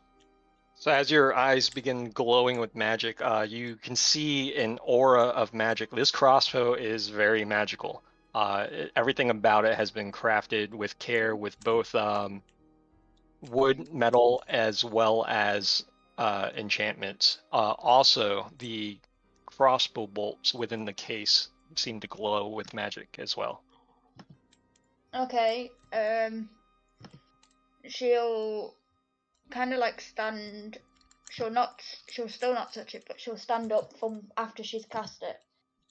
And kind of like run her fingers through her hair, and she's like, "Yeah, that's definitely magic. I'm not sure with what because I can't identify, but it's both the crossbow and the bolts are You do magically learn endued." the school of magic as well. The crossbow, you feel the presence of I guess it would be necromancy exuding from the crossbow as well as the bolts. Of course. I'll take it if no one else will. Like, my entire being is necromancy, honey. Do you hear I that sound? can use light crossbows. Can I use heavy crossbows as well? Or do I need a separate? I'm the same, but my proficiency is just martial weapons, and a heavy crossbow is a martial. So Yep. If you have a martial weapon proficiency, you can use it. heavy. I believe light crossbows are simple weapons. Yeah, okay, go for it then. I pick it up and place it on my back with the bolts. Cool. You're pretty confident that's good magic in there, right? Like helpful magic. It's the same school of magic I use, honey. So. You see, now you got her talking about it. Happy magic then. Yeah, happy magic. Absolutely good magic for me. Yeah. Can you send me what it is? Yeah, it is a pretty much as you equip it, it is a +1 heavy crossbow, and the 12 bolts are +1 bolts. Mm-hmm. Also, as you equip the crossbow onto and sling it over your shoulder, you feel just kind of like a slight tinge coming from the crossbow. You can attune to it if you like at this moment immediately, as opposed to waiting an hour. Why not? Cool. Go as you just kind of like really focus in on the twinge and kind of allow it to course through your body, the crossbow is now also attuned to you, and upon hit with the crossbow, it will do an additional, on top of the +1 bonus it already has, an additional d6 of necrotic damage. Okay.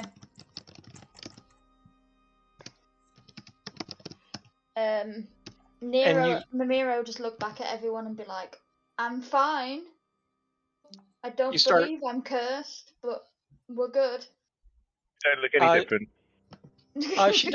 She doesn't look different at all, but I will say, Namira, you just feel a little tinge of hunger. You're just a little hungry now. Hungry for what? Or don't I know? Can't really place it yet. Well, you don't have a specific craving. You're just like, just a little peckish. I have a funny feeling I know what this is gonna happen, but hey ho, we'll be fine. Yeah, it'll be fun. So we're gonna run with it. I've got a hireling if I need a victim. We're fine.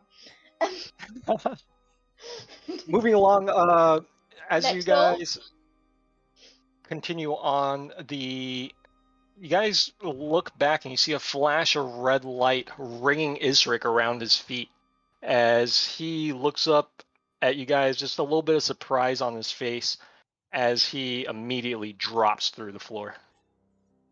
What the hell?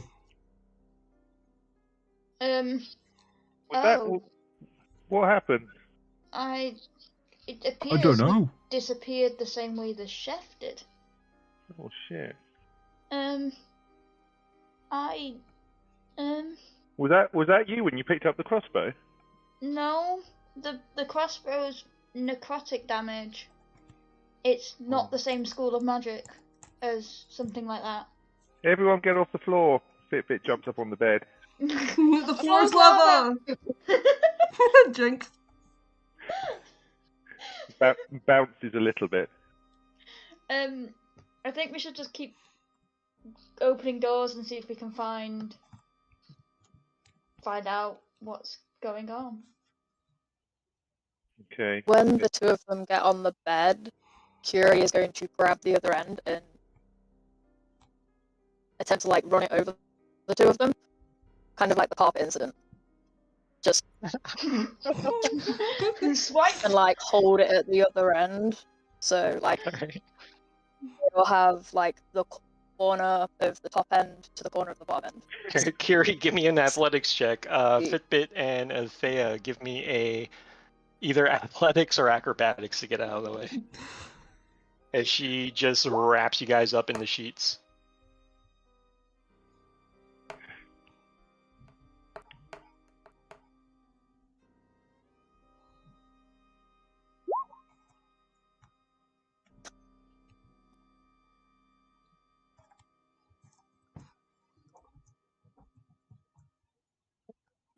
Both of them are completely caught unaware and are trapped underneath the sheet. As they attempt to dive out of the way, you just kind of adjust it a little bit and slam the sheet over them and just kind of hold it down as they're struggling underneath. I'll send out a telepathic link to the mirror and be like, shh. The mirror. Like just The mirror just pulls out her scythe and she's like, stabby stab. Just puts her scythe away and she's like, let's not. Curie will release it, but like take a quick like step away, as though like I didn't do anything. More like concern, like, oh my god, are you okay? Without saying it. Kiri, give me a sleight of hand. And what's your Fitbits and Athea's passive perceptions?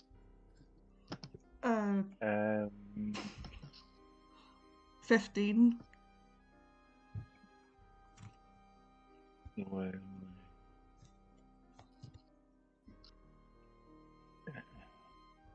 Um, 10. Number to beat's 15. Yeah, no. They know. They know.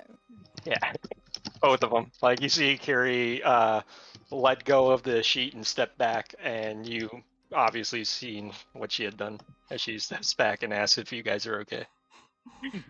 I just kind of Big walk grin. past. I just kind of walk past her and like tap her on the shoulder. Nice try. Fitbit has a look at her and sort of smiles somewhat somewhat knowingly, and says, "That was fun. I like having fun. Let's have a little chat about that later." Nice prank, bro. Alright, so what would you guys like to do? This door, hireling. Go. Which door? This one. Okay. Erling walks up to that door and goes, alright. He's got his shield in front of him and he's like white knuckle gripping his spear as he like uses the butt of his spear to creep open the door.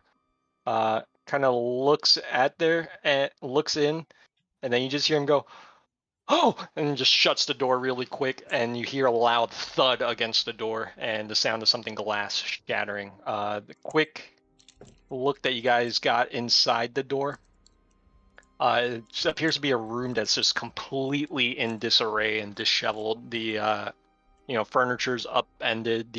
A couple of candles on sconces or on candlesticks are just flaring brightly and twirling violently, like the flames themselves are just very agitated as he closes the door. Why'd you close the door? Man, a glass flew at me. Okay, that's understandable. Do you want to Would you- try and reopen it? If you It say is. so, ma'am.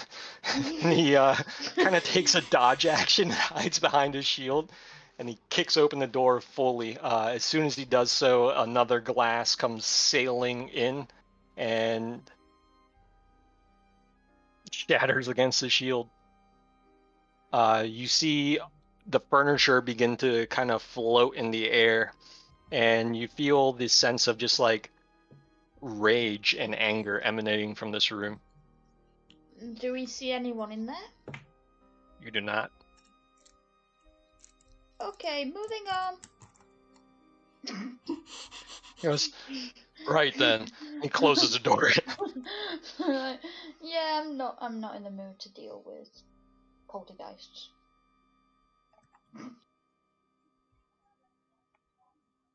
Next room, guys? I mean, if you want to try and go in there, by all means, but I'm not having a glass thrown at my head. It's a bit dangerous. Let's see if we can find this Lord Dominic chap. To the next door! This one. Without even an order, Sam just walks up to it and goes, oh, that door it is. Oh, Sam. I love Sam. Yeah. Sam creaks open the door, looks in. Looks like some stairs are going back down, ma'am. To the next door. Opening that one up. Would you guys like to do anything else before moving on? Fitbit, Gulag, Curie?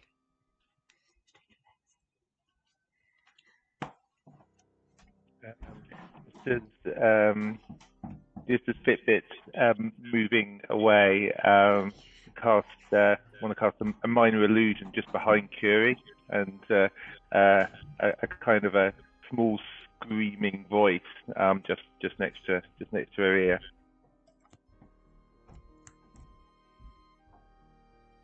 Hey, Curie, give me an intelligence saving throw. And what's Fitbit's DC for spell 14. saves? 14. It's a number to beat. An intelligence check. Intelligence save. Okay. Just a quick question. Is it to do with anything telepathic? No, it's just an illusion.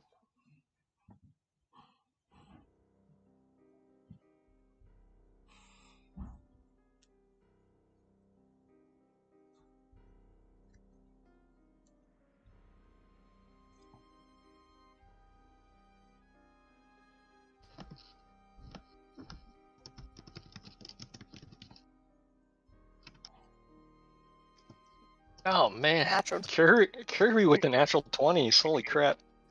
But yeah, you hear this scream happening right next to you, but you immediately know that it's just an illusion. You even look directly at Fitbit and see him kind of like finishing the spell and kind of chuckling and giggling at you. I just shrug my shoulders slightly and give her a little smile. Curie's already pretty big smile, like full on toothy grin, will grow just a little bit more.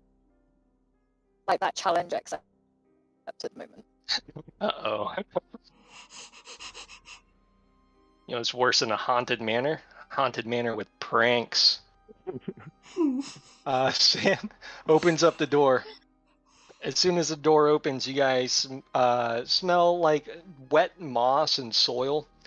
It appears that there are a bunch of flowers and different herbs and whatnot that have been dried up and dyed, occupying the north room. The bed itself is made well. And then also, everyone give me perception checks. Perception checks, please.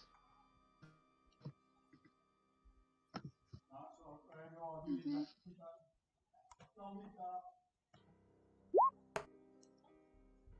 Also, real quick, while everyone's rolling, how late are we playing? Because I know for a lot of you guys, it's really late over there compared to me. Yeah. For me, like I'm- another 45 minutes is good. Beyond that, it's starting to get quite late.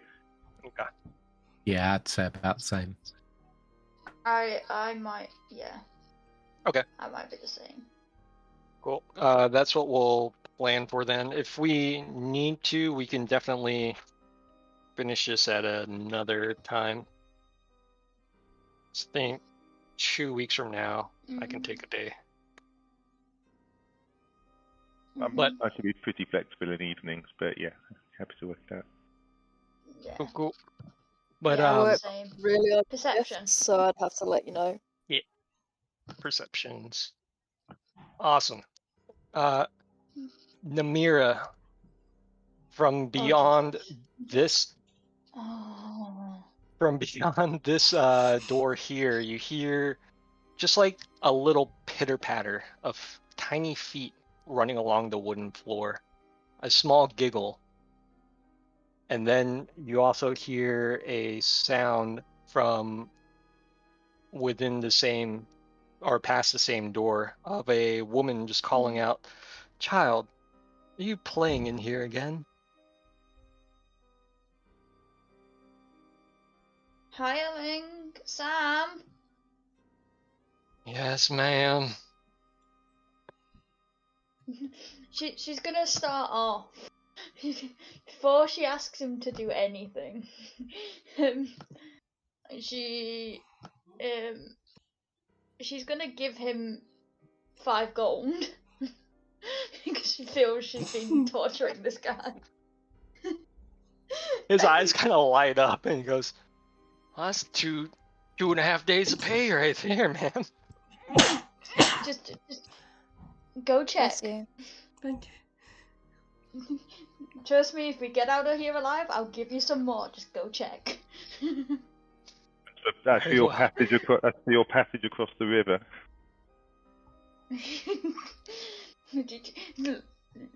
Namira just kind of looks at you, and she just looks at him and is like, "That's if he gets across to the river to start with." Cool. She just keeps it in like low tones so Sam doesn't hear. Creaks open the door and goes, looks like a closet in here, man. Maybe a dressing room? Don't see much. Oh, there's a little doll. There's a little doll Wait, what? on the ground. doll? It's just one, Yeah, just one. fully pieced together. Yep. Oh, cool. Oh. I'll go have a look at that. Burn it. I want to destroy. I want to destroy that thing. Maybe go and take a look at it. Yep. When it's in the room somewhere. We'll say it's like right there, just laying in the center of the room. Okay. Does anything particularly? I won't touch it just yet. Just have a little look around it. Anything interesting about it particularly? Give me a perception check.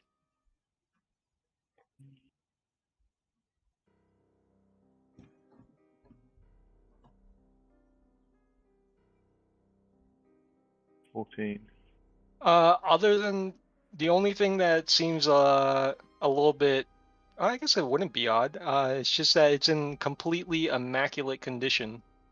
It's dressed in a little sundress, complete with frills and everything, and it's the way it's lying on the floor upon its back.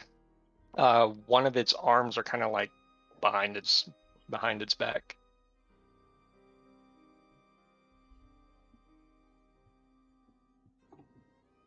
Yeah, my dagger and kind of sort of flip it over with the end of my dagger. Cool. You go to flip it over, and you notice the other hand is clutching what appears to be a silver sewing needle. And as it flips over and you spy this, it stands up and giggles. Everyone go ahead and roll me initiative. Oh, why did you touch it? Okay. How fast can we kill this thing? I haven't selected my character.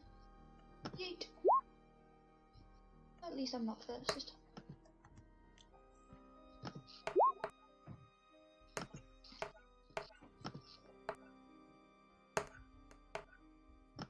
It's always me next to the monsters. Because you're stupid enough to get close to them. Fitbit's very inquisitive. He touches Yeah. everything. That is issue number 1. What was that? Everybody? I believe so. Athea, your turn. What would you like to do? You hear Sam just call out from the doorway, just, "Oh, that doll! It moved! Sam, come over here. On my way, ma'am!" Stay away from the weird doll. Funny story. My character has a few dolls. Oh, that's fun. Oh. We'll be fine. Yeah, it's fine. I mean, I think by now we should, after this, just learn to stop touching things. Probably. Where's the fun in that? I know it might not be fun, but like safety. Safety for Sam. Who I'm pretty sure I've traumatized. Yeah, I could only get to about here. Cool.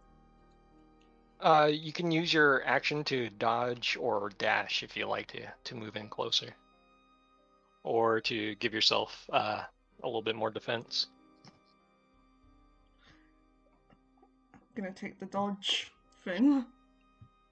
All right, Gulag, your turn. You hear a bunch of little child's giggling emanating from the doll itself. Okay, I am going to rage All right. because I do not like dolls either, especially ones that have come to life. And when I rage, I can do my wild surge,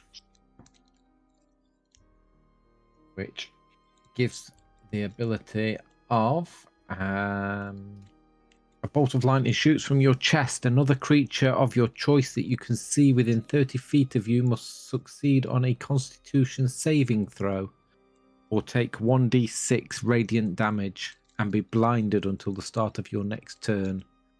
Nice. Until your rage ends, you can use this effect again on each of your turns as a bonus action. Does your class also do like wild magic table surges? Yeah, that's what it was.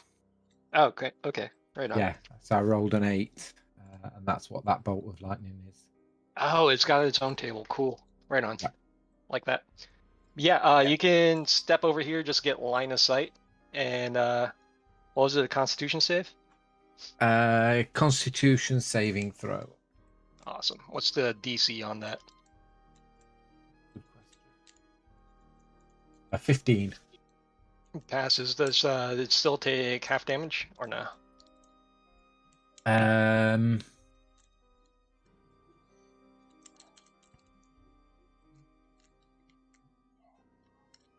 You must succeed on a Constitution saving throw or take 1d6 radiant damage and be blinded until the start of your next turn. No, I don't think they take anything. Cool. So the bolt of light smashes into the carrionet, but it appears to be unaffected this time. My rage. I will then continue to run into the room. And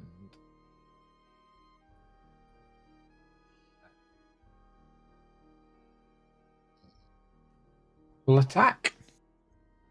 All right, roll it. It will be a reckless attack. Roll it at advantage. Hold on. And can I use my great weapon?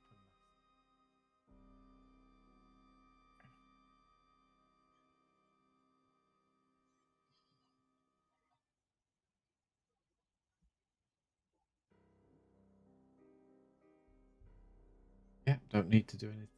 Oh no, it's a bonus action, so I can't do that. The reckless attack. No, the great weapon. Oh yeah. So it'd just be a normal swing at advantage.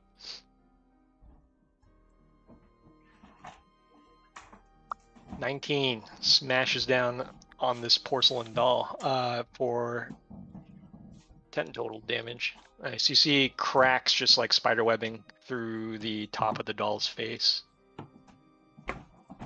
Yeah, and I'll take the second attack. Right, roll it.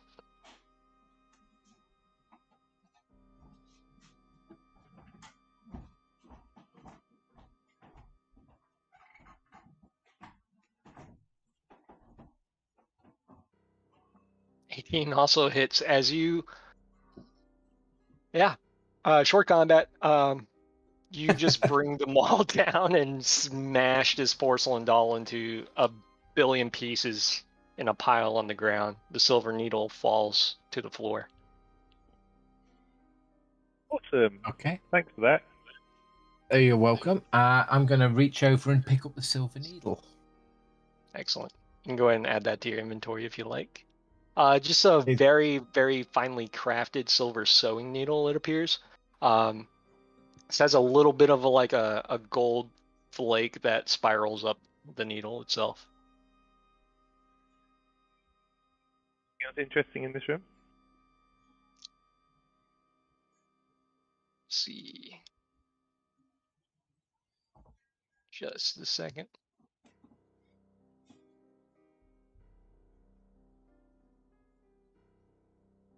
Hang on, I gotta refresh my Roll20 real quick.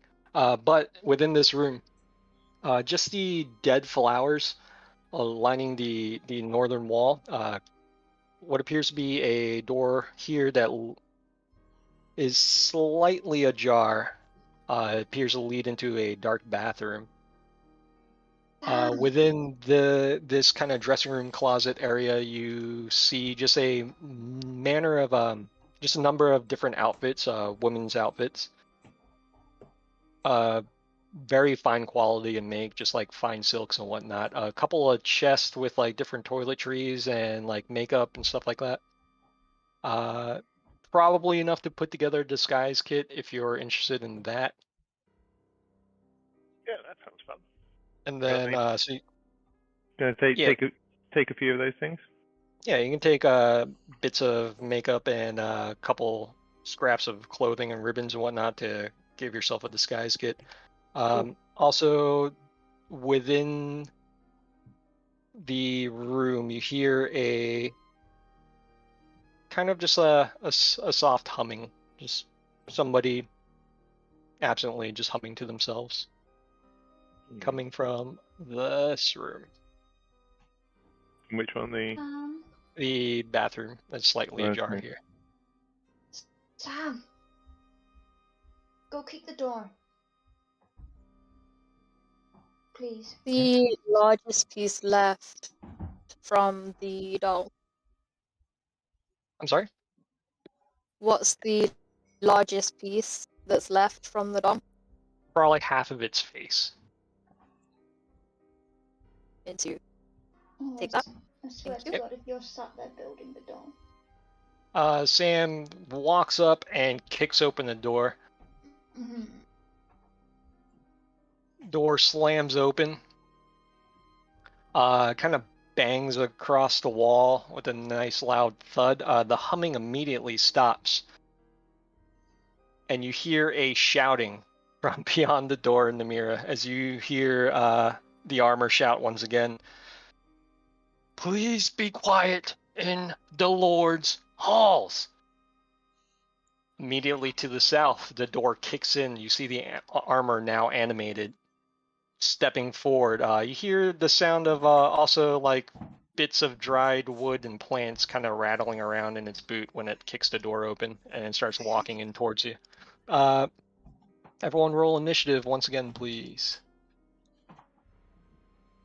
How long has passed since the... Not long. You're still raging.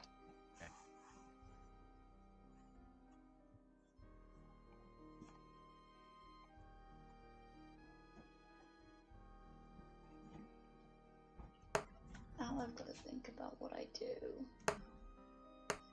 What's attacking us? The armor. The armor. Yeah.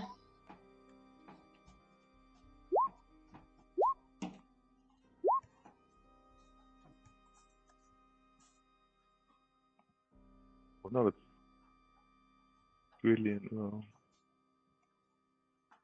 See, Sam. All right, I think that's everybody. Sam and Namira. Namira's gonna move away from Okay. that thing first. 5, Sam's 10, gonna call out to you 15, just 20, 25, 30. And then she's just gonna say, like, look, hit it. Kill it. I You don't can care. get to about there, and then he's going to ready. It looks like he's got his spear in hand, ready to stab at Yeah. it as soon as it comes near. Namira will cast Hold the Dead on it.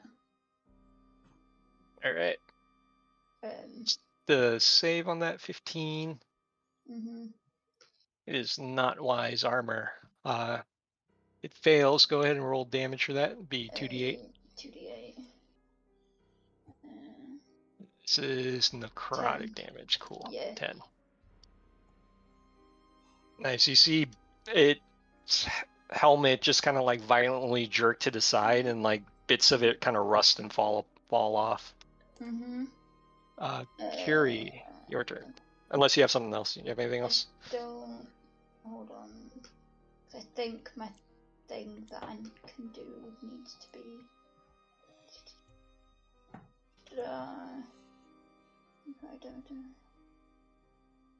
If it had resistance, then it ignores it. If that makes any difference. It does not for this creature. Okay, never mind then. Cool. Yeah, because the any other thing, it needs to be a melee attack to add it, so never mind. That's fine. Yeah. What was that? Touch of Death? It's a good Yeah. one. Yeah. But it All needs right. to be melee, so I can't. Curie, your turn. Oh, and Namira would have said to the guys, "Hey guys, we've got an issue." Oh yeah, everyone hears the armor yelling and crashing through the door. Yeah. And Sam shouting, he's freaking out. Breathe, Sam. Breathe. It's okay.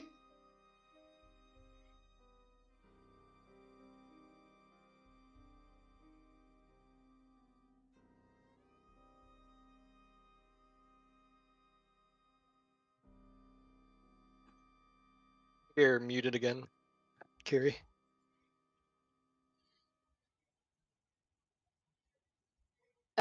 Is that a box at the bottom of the bed? Yep. It's like a little, Okay. yeah, a little chest. Am I okay to step up on it?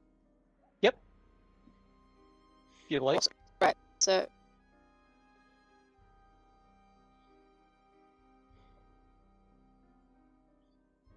From there, Curie is going to look over and cast Toll the Dead. Alright. Spell. See, he's gonna wisdom save. What's yours? It doesn't matter. He fails. Go ahead and roll damage on that, please.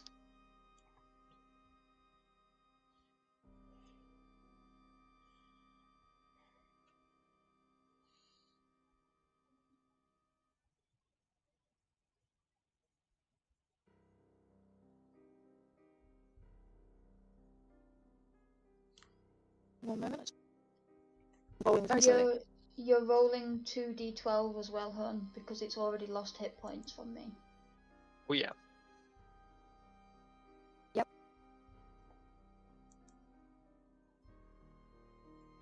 More damage.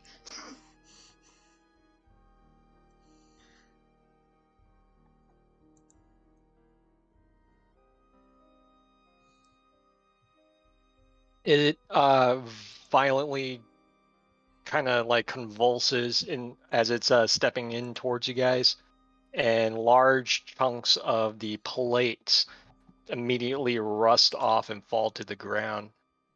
It is barely holding itself together at this point. All right, anything Like else? when Curie casts, like they will point at the armor and say, "Stay there." It just responds, "Please be quiet in the Lord's halls," and continues its advance. Gulag, your turn. Okay, Gulag's going to run right next to him. Yep. He's going to do his bolt of lightning from his wild surge. So you need to do a con save 15. Fails. Fails, so he takes 1d6 of radiant damage.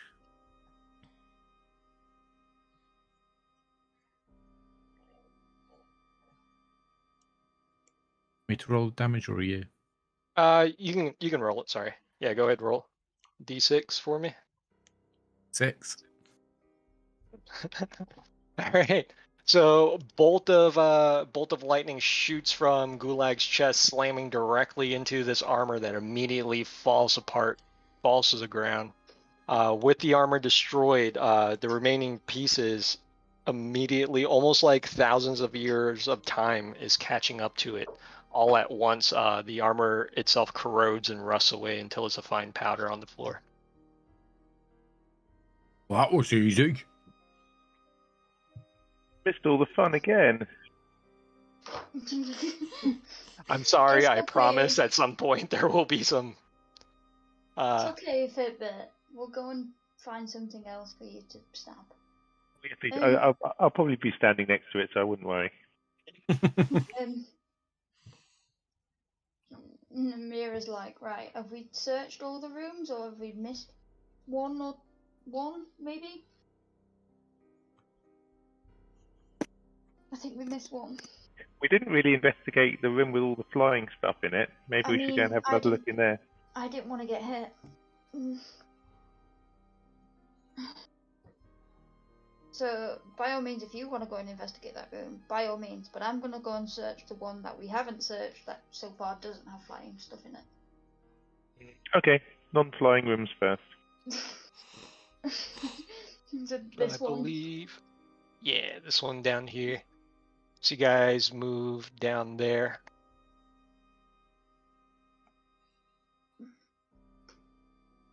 As you guys approach. As you guys approach this door to the south, you can hear faintly on the other side of it. It sounds like a small child is crying. Wait, which door? This door. Be careful, Sam. Oh, right, me.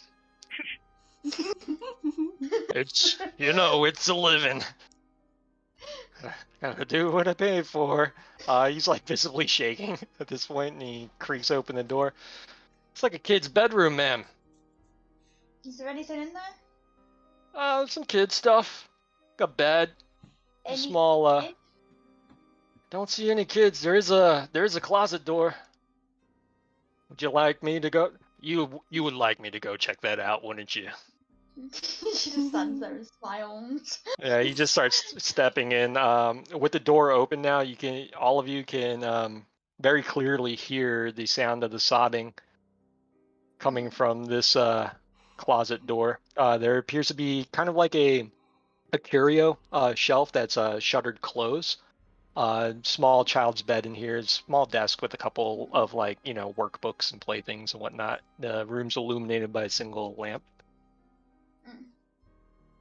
See, Sam steps forward.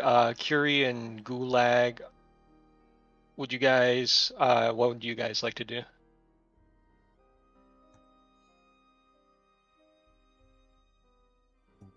Question. Yep.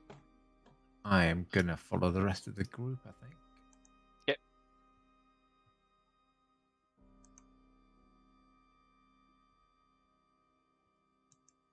Curie will follow the suit of armor. If it's still no, that's the one that gave her. Never mind.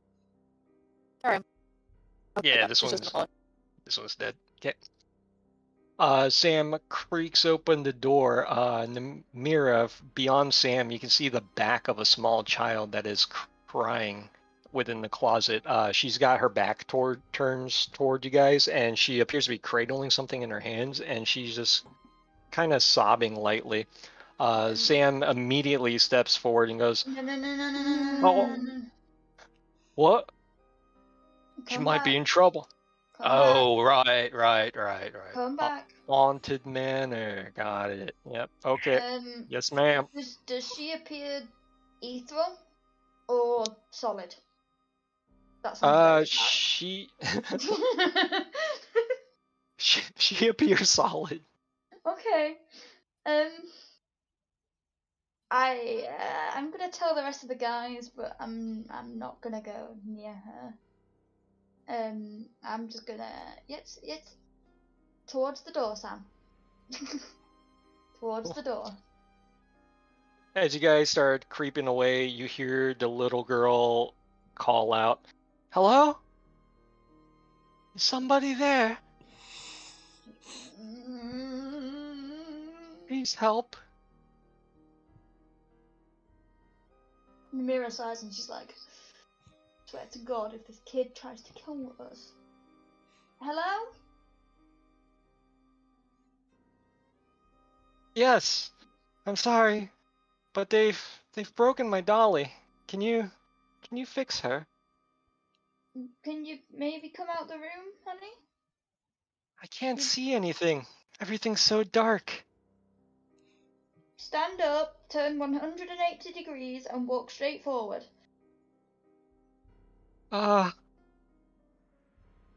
It's Okay. I'm guiding you. She kind of stands up. She's gonna walk into the door frame and You hear a thud as she walks into the door frame and falls back on her butt, and she goes, "Ow! I think I'm just gonna stay here." Right, stand up again. Reach your arms forward, and you'll feel the door frame. Walk through the door frame. Okay. So she stands up. She reaches for the door frame, gets a handle on it. You see this little hand, a little pale skin hand kind of on the door frame, and she starts walking out. Her head is still kind of down as she appears to be cradling what seems to be like a rag doll. The rag doll itself is missing the buttons for its eyes. Does anything seem odd about her?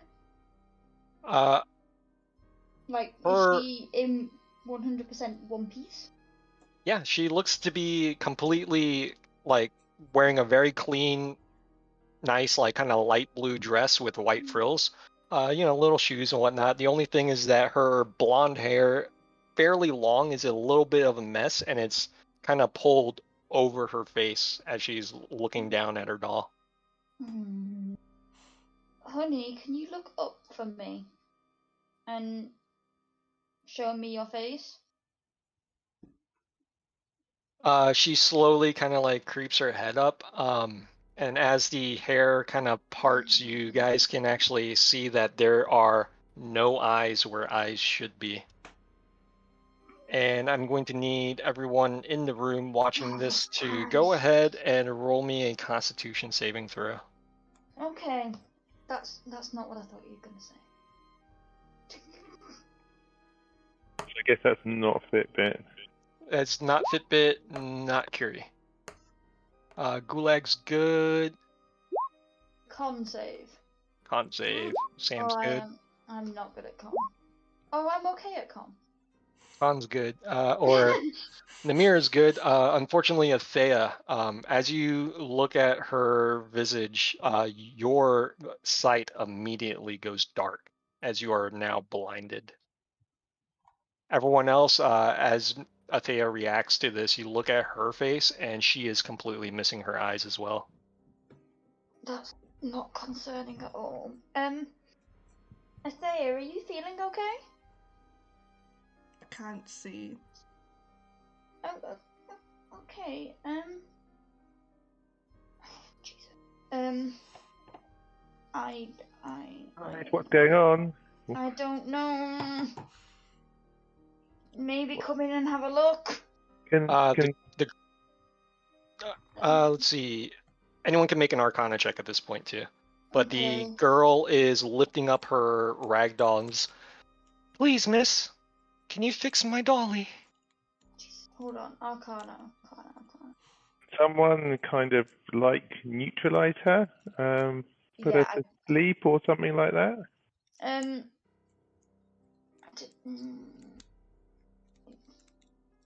Honey, can I ask a question? Did you lose your sight before they broke your doll or after? I believe it was after. Let's see, Fitbit. You can see just kind of like a shimmer along the little girl's eyes as well as Athea's eyes. It appears that the grotesque visage of not having eyes appears to just be an illusion. Guys, I think this isn't actually some kind of curse. It looks like an illusion. Athea, I think you're just under an illusion. Can you try and, I don't know, knowing that, does that help? Knowing that, like, it seems to be a kind of just like a simple blindness spell that is cast upon looking at this little girl. So if you have something that can remedy that, that would aid. I think I do. Hold on. Just let me read the spell. You touch a creature and can end a disease or one. Yeah, I can. I can use Lesser Restoration. Cool. Yeah, if you'd like to use a spell slot for that on Athea, or or the little child, you may. Problem is, I can only do it on one person at a time, and I'm cautious to what if we're fighting this Dominique guy. I'm cautious to what he is. I'll cure Athea and just like I'll put my hand on, like my hand covers her eyes, and the purple glowy magic does its stuff. And as she kind of removes her hand, she's like, "Can you see now?" And Athea, you feel the warmth of the divine magic on across your eyes as she removes her hand. Your vision is completely cleared. I can see. Oh, okay, that's good. Can you do the same for the girl? That means I've got to touch her. Like, sorry, draw the line. I'm wondering if we fix the doll, will it fix her? Who got the sewing needle? That would be me. And there was. I remember seeing some buttons in one of those boxes as well that we looked at before. Namira's gonna ask Sam to go back to the boxes that had buttons in them and go and grab her 2 black buttons and to come back. I think it was in the barrel. Or the barrel. Just please, can you go and grab 2 buttons? By myself? Cure's out there. You'll be fine. All right. So he kind of like steps up. He sort of tries to wedge this door open so it doesn't shut behind him. Kind of keeps line of sight on Fitbit and Curie as he goes in here, grabs 2 buttons, and hurries back. Maybe if whoever's got the needle sews the doll's eyes back, it might restore her sight, and then if not, then I'll restore her sight. Yeah, let's try that. How are you at sewing, Gulag? I don't usually wear clothes, so I don't have a need to do much sewing. Curie will step up, but not into the room, and say, I can. Curie, do you mind sewing the eyes back to the doll? Like, she'll put her hands out. Like, need the objects kind of notion, but won't say anything. The little girl holds the doll up. Namira will tell Sam to give Curie the buttons. Well, Sam comes over, hands Curie the buttons. Namira will just follow Sam. Yep. The child's got the doll, Curie. Curie will look at the mirror, massive smile, like proper grin. Like, the mirror is scared to take the doll. Not the doll, more the child. I don't do well with children. Plus, they're creepy little fuckers.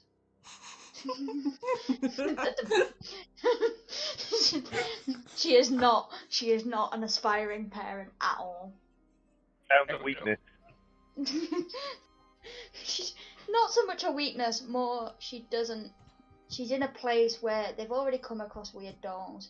That image of a child does not help me right now.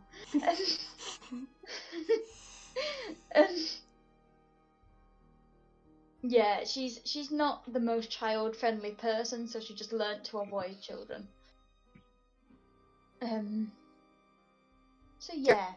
Curie will keep one hand out and say, pass the doll and some hair. She can't see, so you're gonna have to take the doll from her.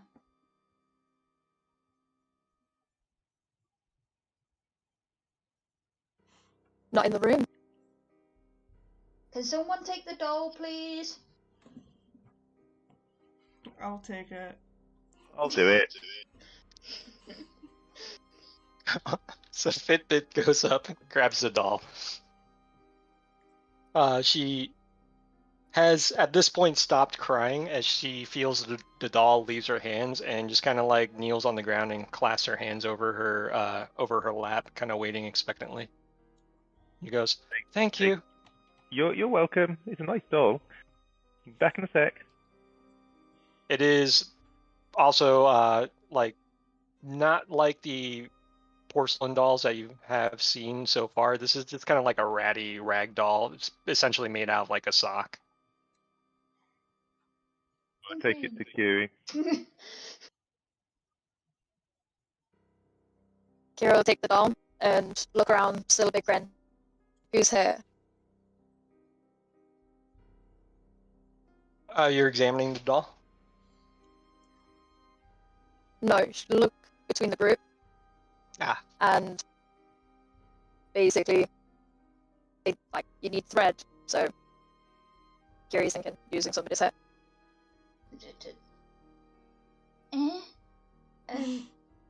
Tamira just kind of looks at the rest of the group, knowing that she is one of the only people with long hair. She just kind of just reaches up and just yanks like a thin thread of her hair and just hands it over. Just like, not even gonna question it. Just there you go. One question: how many strands? One. You never specified. It's okay. Curie will take it and very carefully attempt to sew the buttons into the place of the eyes, whilst attempting to keep some of the hair. Cool. Give me a sleight of hand check for Curie. You are not saving my hair. You don't know. You are using up that hair, and if not, you are giving it me back. You don't know how much hair it's gonna take. I'm gonna intently watch. I'm gonna intently Curie watch her. hasn't said it out loud. She's gonna without a watch you reason to sew look. this. What's Namir's passive You were the perception? one that gave. It's not very high. It's not very high. I know it's not very high. It's 14. Ooh, So Kiri sets to work sewing the buttons back on easily enough. There's a small bit of hair, probably just like 4 or 5 centimeters long, left over that you snap off the end and just kind of like palm it into the cuff of your sleeve. See, Namira, you do notice this happen. Give me the hair.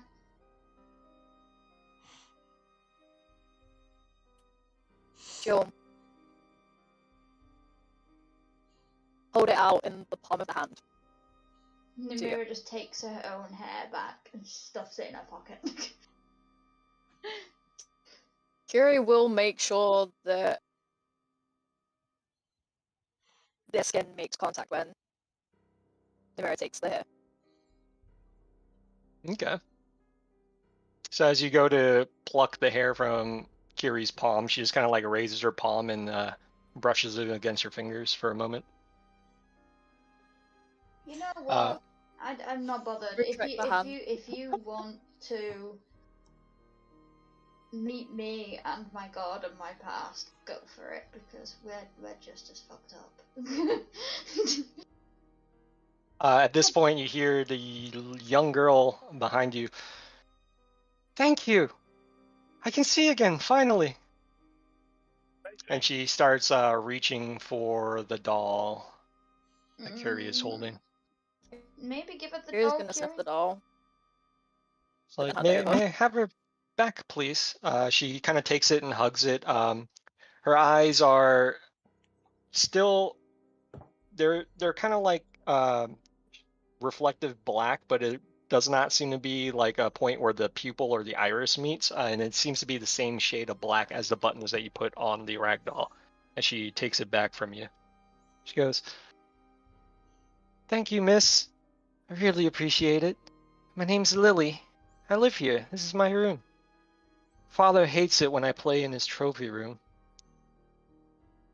But I Who's found your father? Lord Dominic. He Where- owns where- this house. Where is he? You need to speak with him, please. I don't know. I haven't seen him for quite a while. Been blinded for I don't know how long. But How did it happen? Were you playing in the trophy room? Why did you get blinded? I think it was because I was playing in the trophy room at some point. He always gets so angry when I do so. But when it happened was we were throwing a party. I think I still hear it going on downstairs. And all of a sudden, I just heard everybody start screaming, and then my vision went black. And I've been in that closet ever since. But Daddy's trophy room, I'll tell you a secret since you're so nice and you helped me out.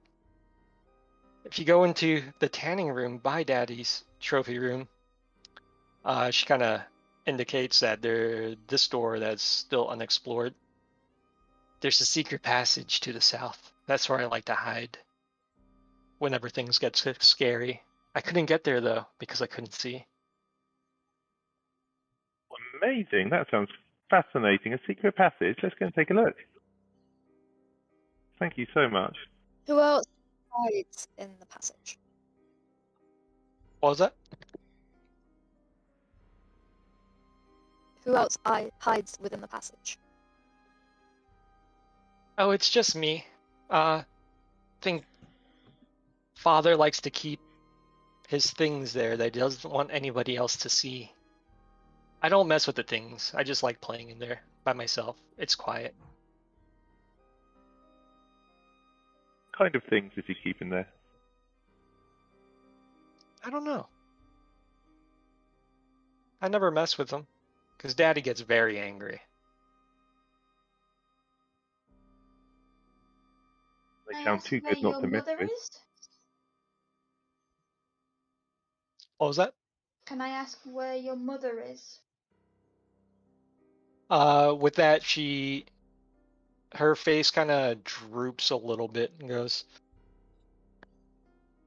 Mother's seems to always be with Daddy, whether she likes it or not. Okay. we'll go and have another look for your parents. Why don't you stay in here and play with your doll? That way you're going to be safe and not get shouted at again. I will. Thank you so much. She sits on the floor and starts playing with her doll. At this point, you guys see that she's kind of starts radiating a white and goldish light as her form begins to almost like disintegrate and speck particles of light that kind of wisp away. Oh. Okay. That's a new one.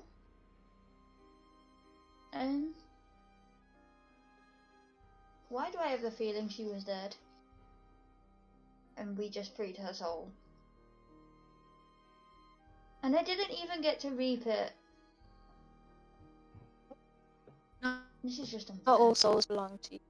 It makes you think about all the other broken dolls, doesn't it? Yeah, that is kind of worrying. Maybe we So- should fix those ones as well. Well, we broke one in the other room.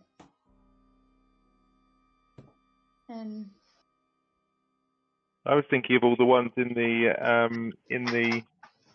barrel and Oh, the ones in the box. the box. Maybe they're other people who are here. Maybe the ghosts. Maybe something like that. Maybe we could free them. It's a possibility, but they're porcelain dolls. Fixing them are very hard. Different. We need some glue. Yeah. You guys have probably been in here for, I'd say, about an hour or two. And fixing a porcelain doll will probably take the majority of the evening, especially the Yeah. number of the porcelain dolls that are in there. And we're gonna have to play snap with the pieces to make sure we're patching together the right ones. Also, I think it's midnight for you guys over there, so we can probably Yeah. call it here if you like. Yeah, that sounds How- good to me. I was gonna say, how much longer have we got? Because if Let's we've see. got the corridor up here, and then we've got the rest of downstairs to explore.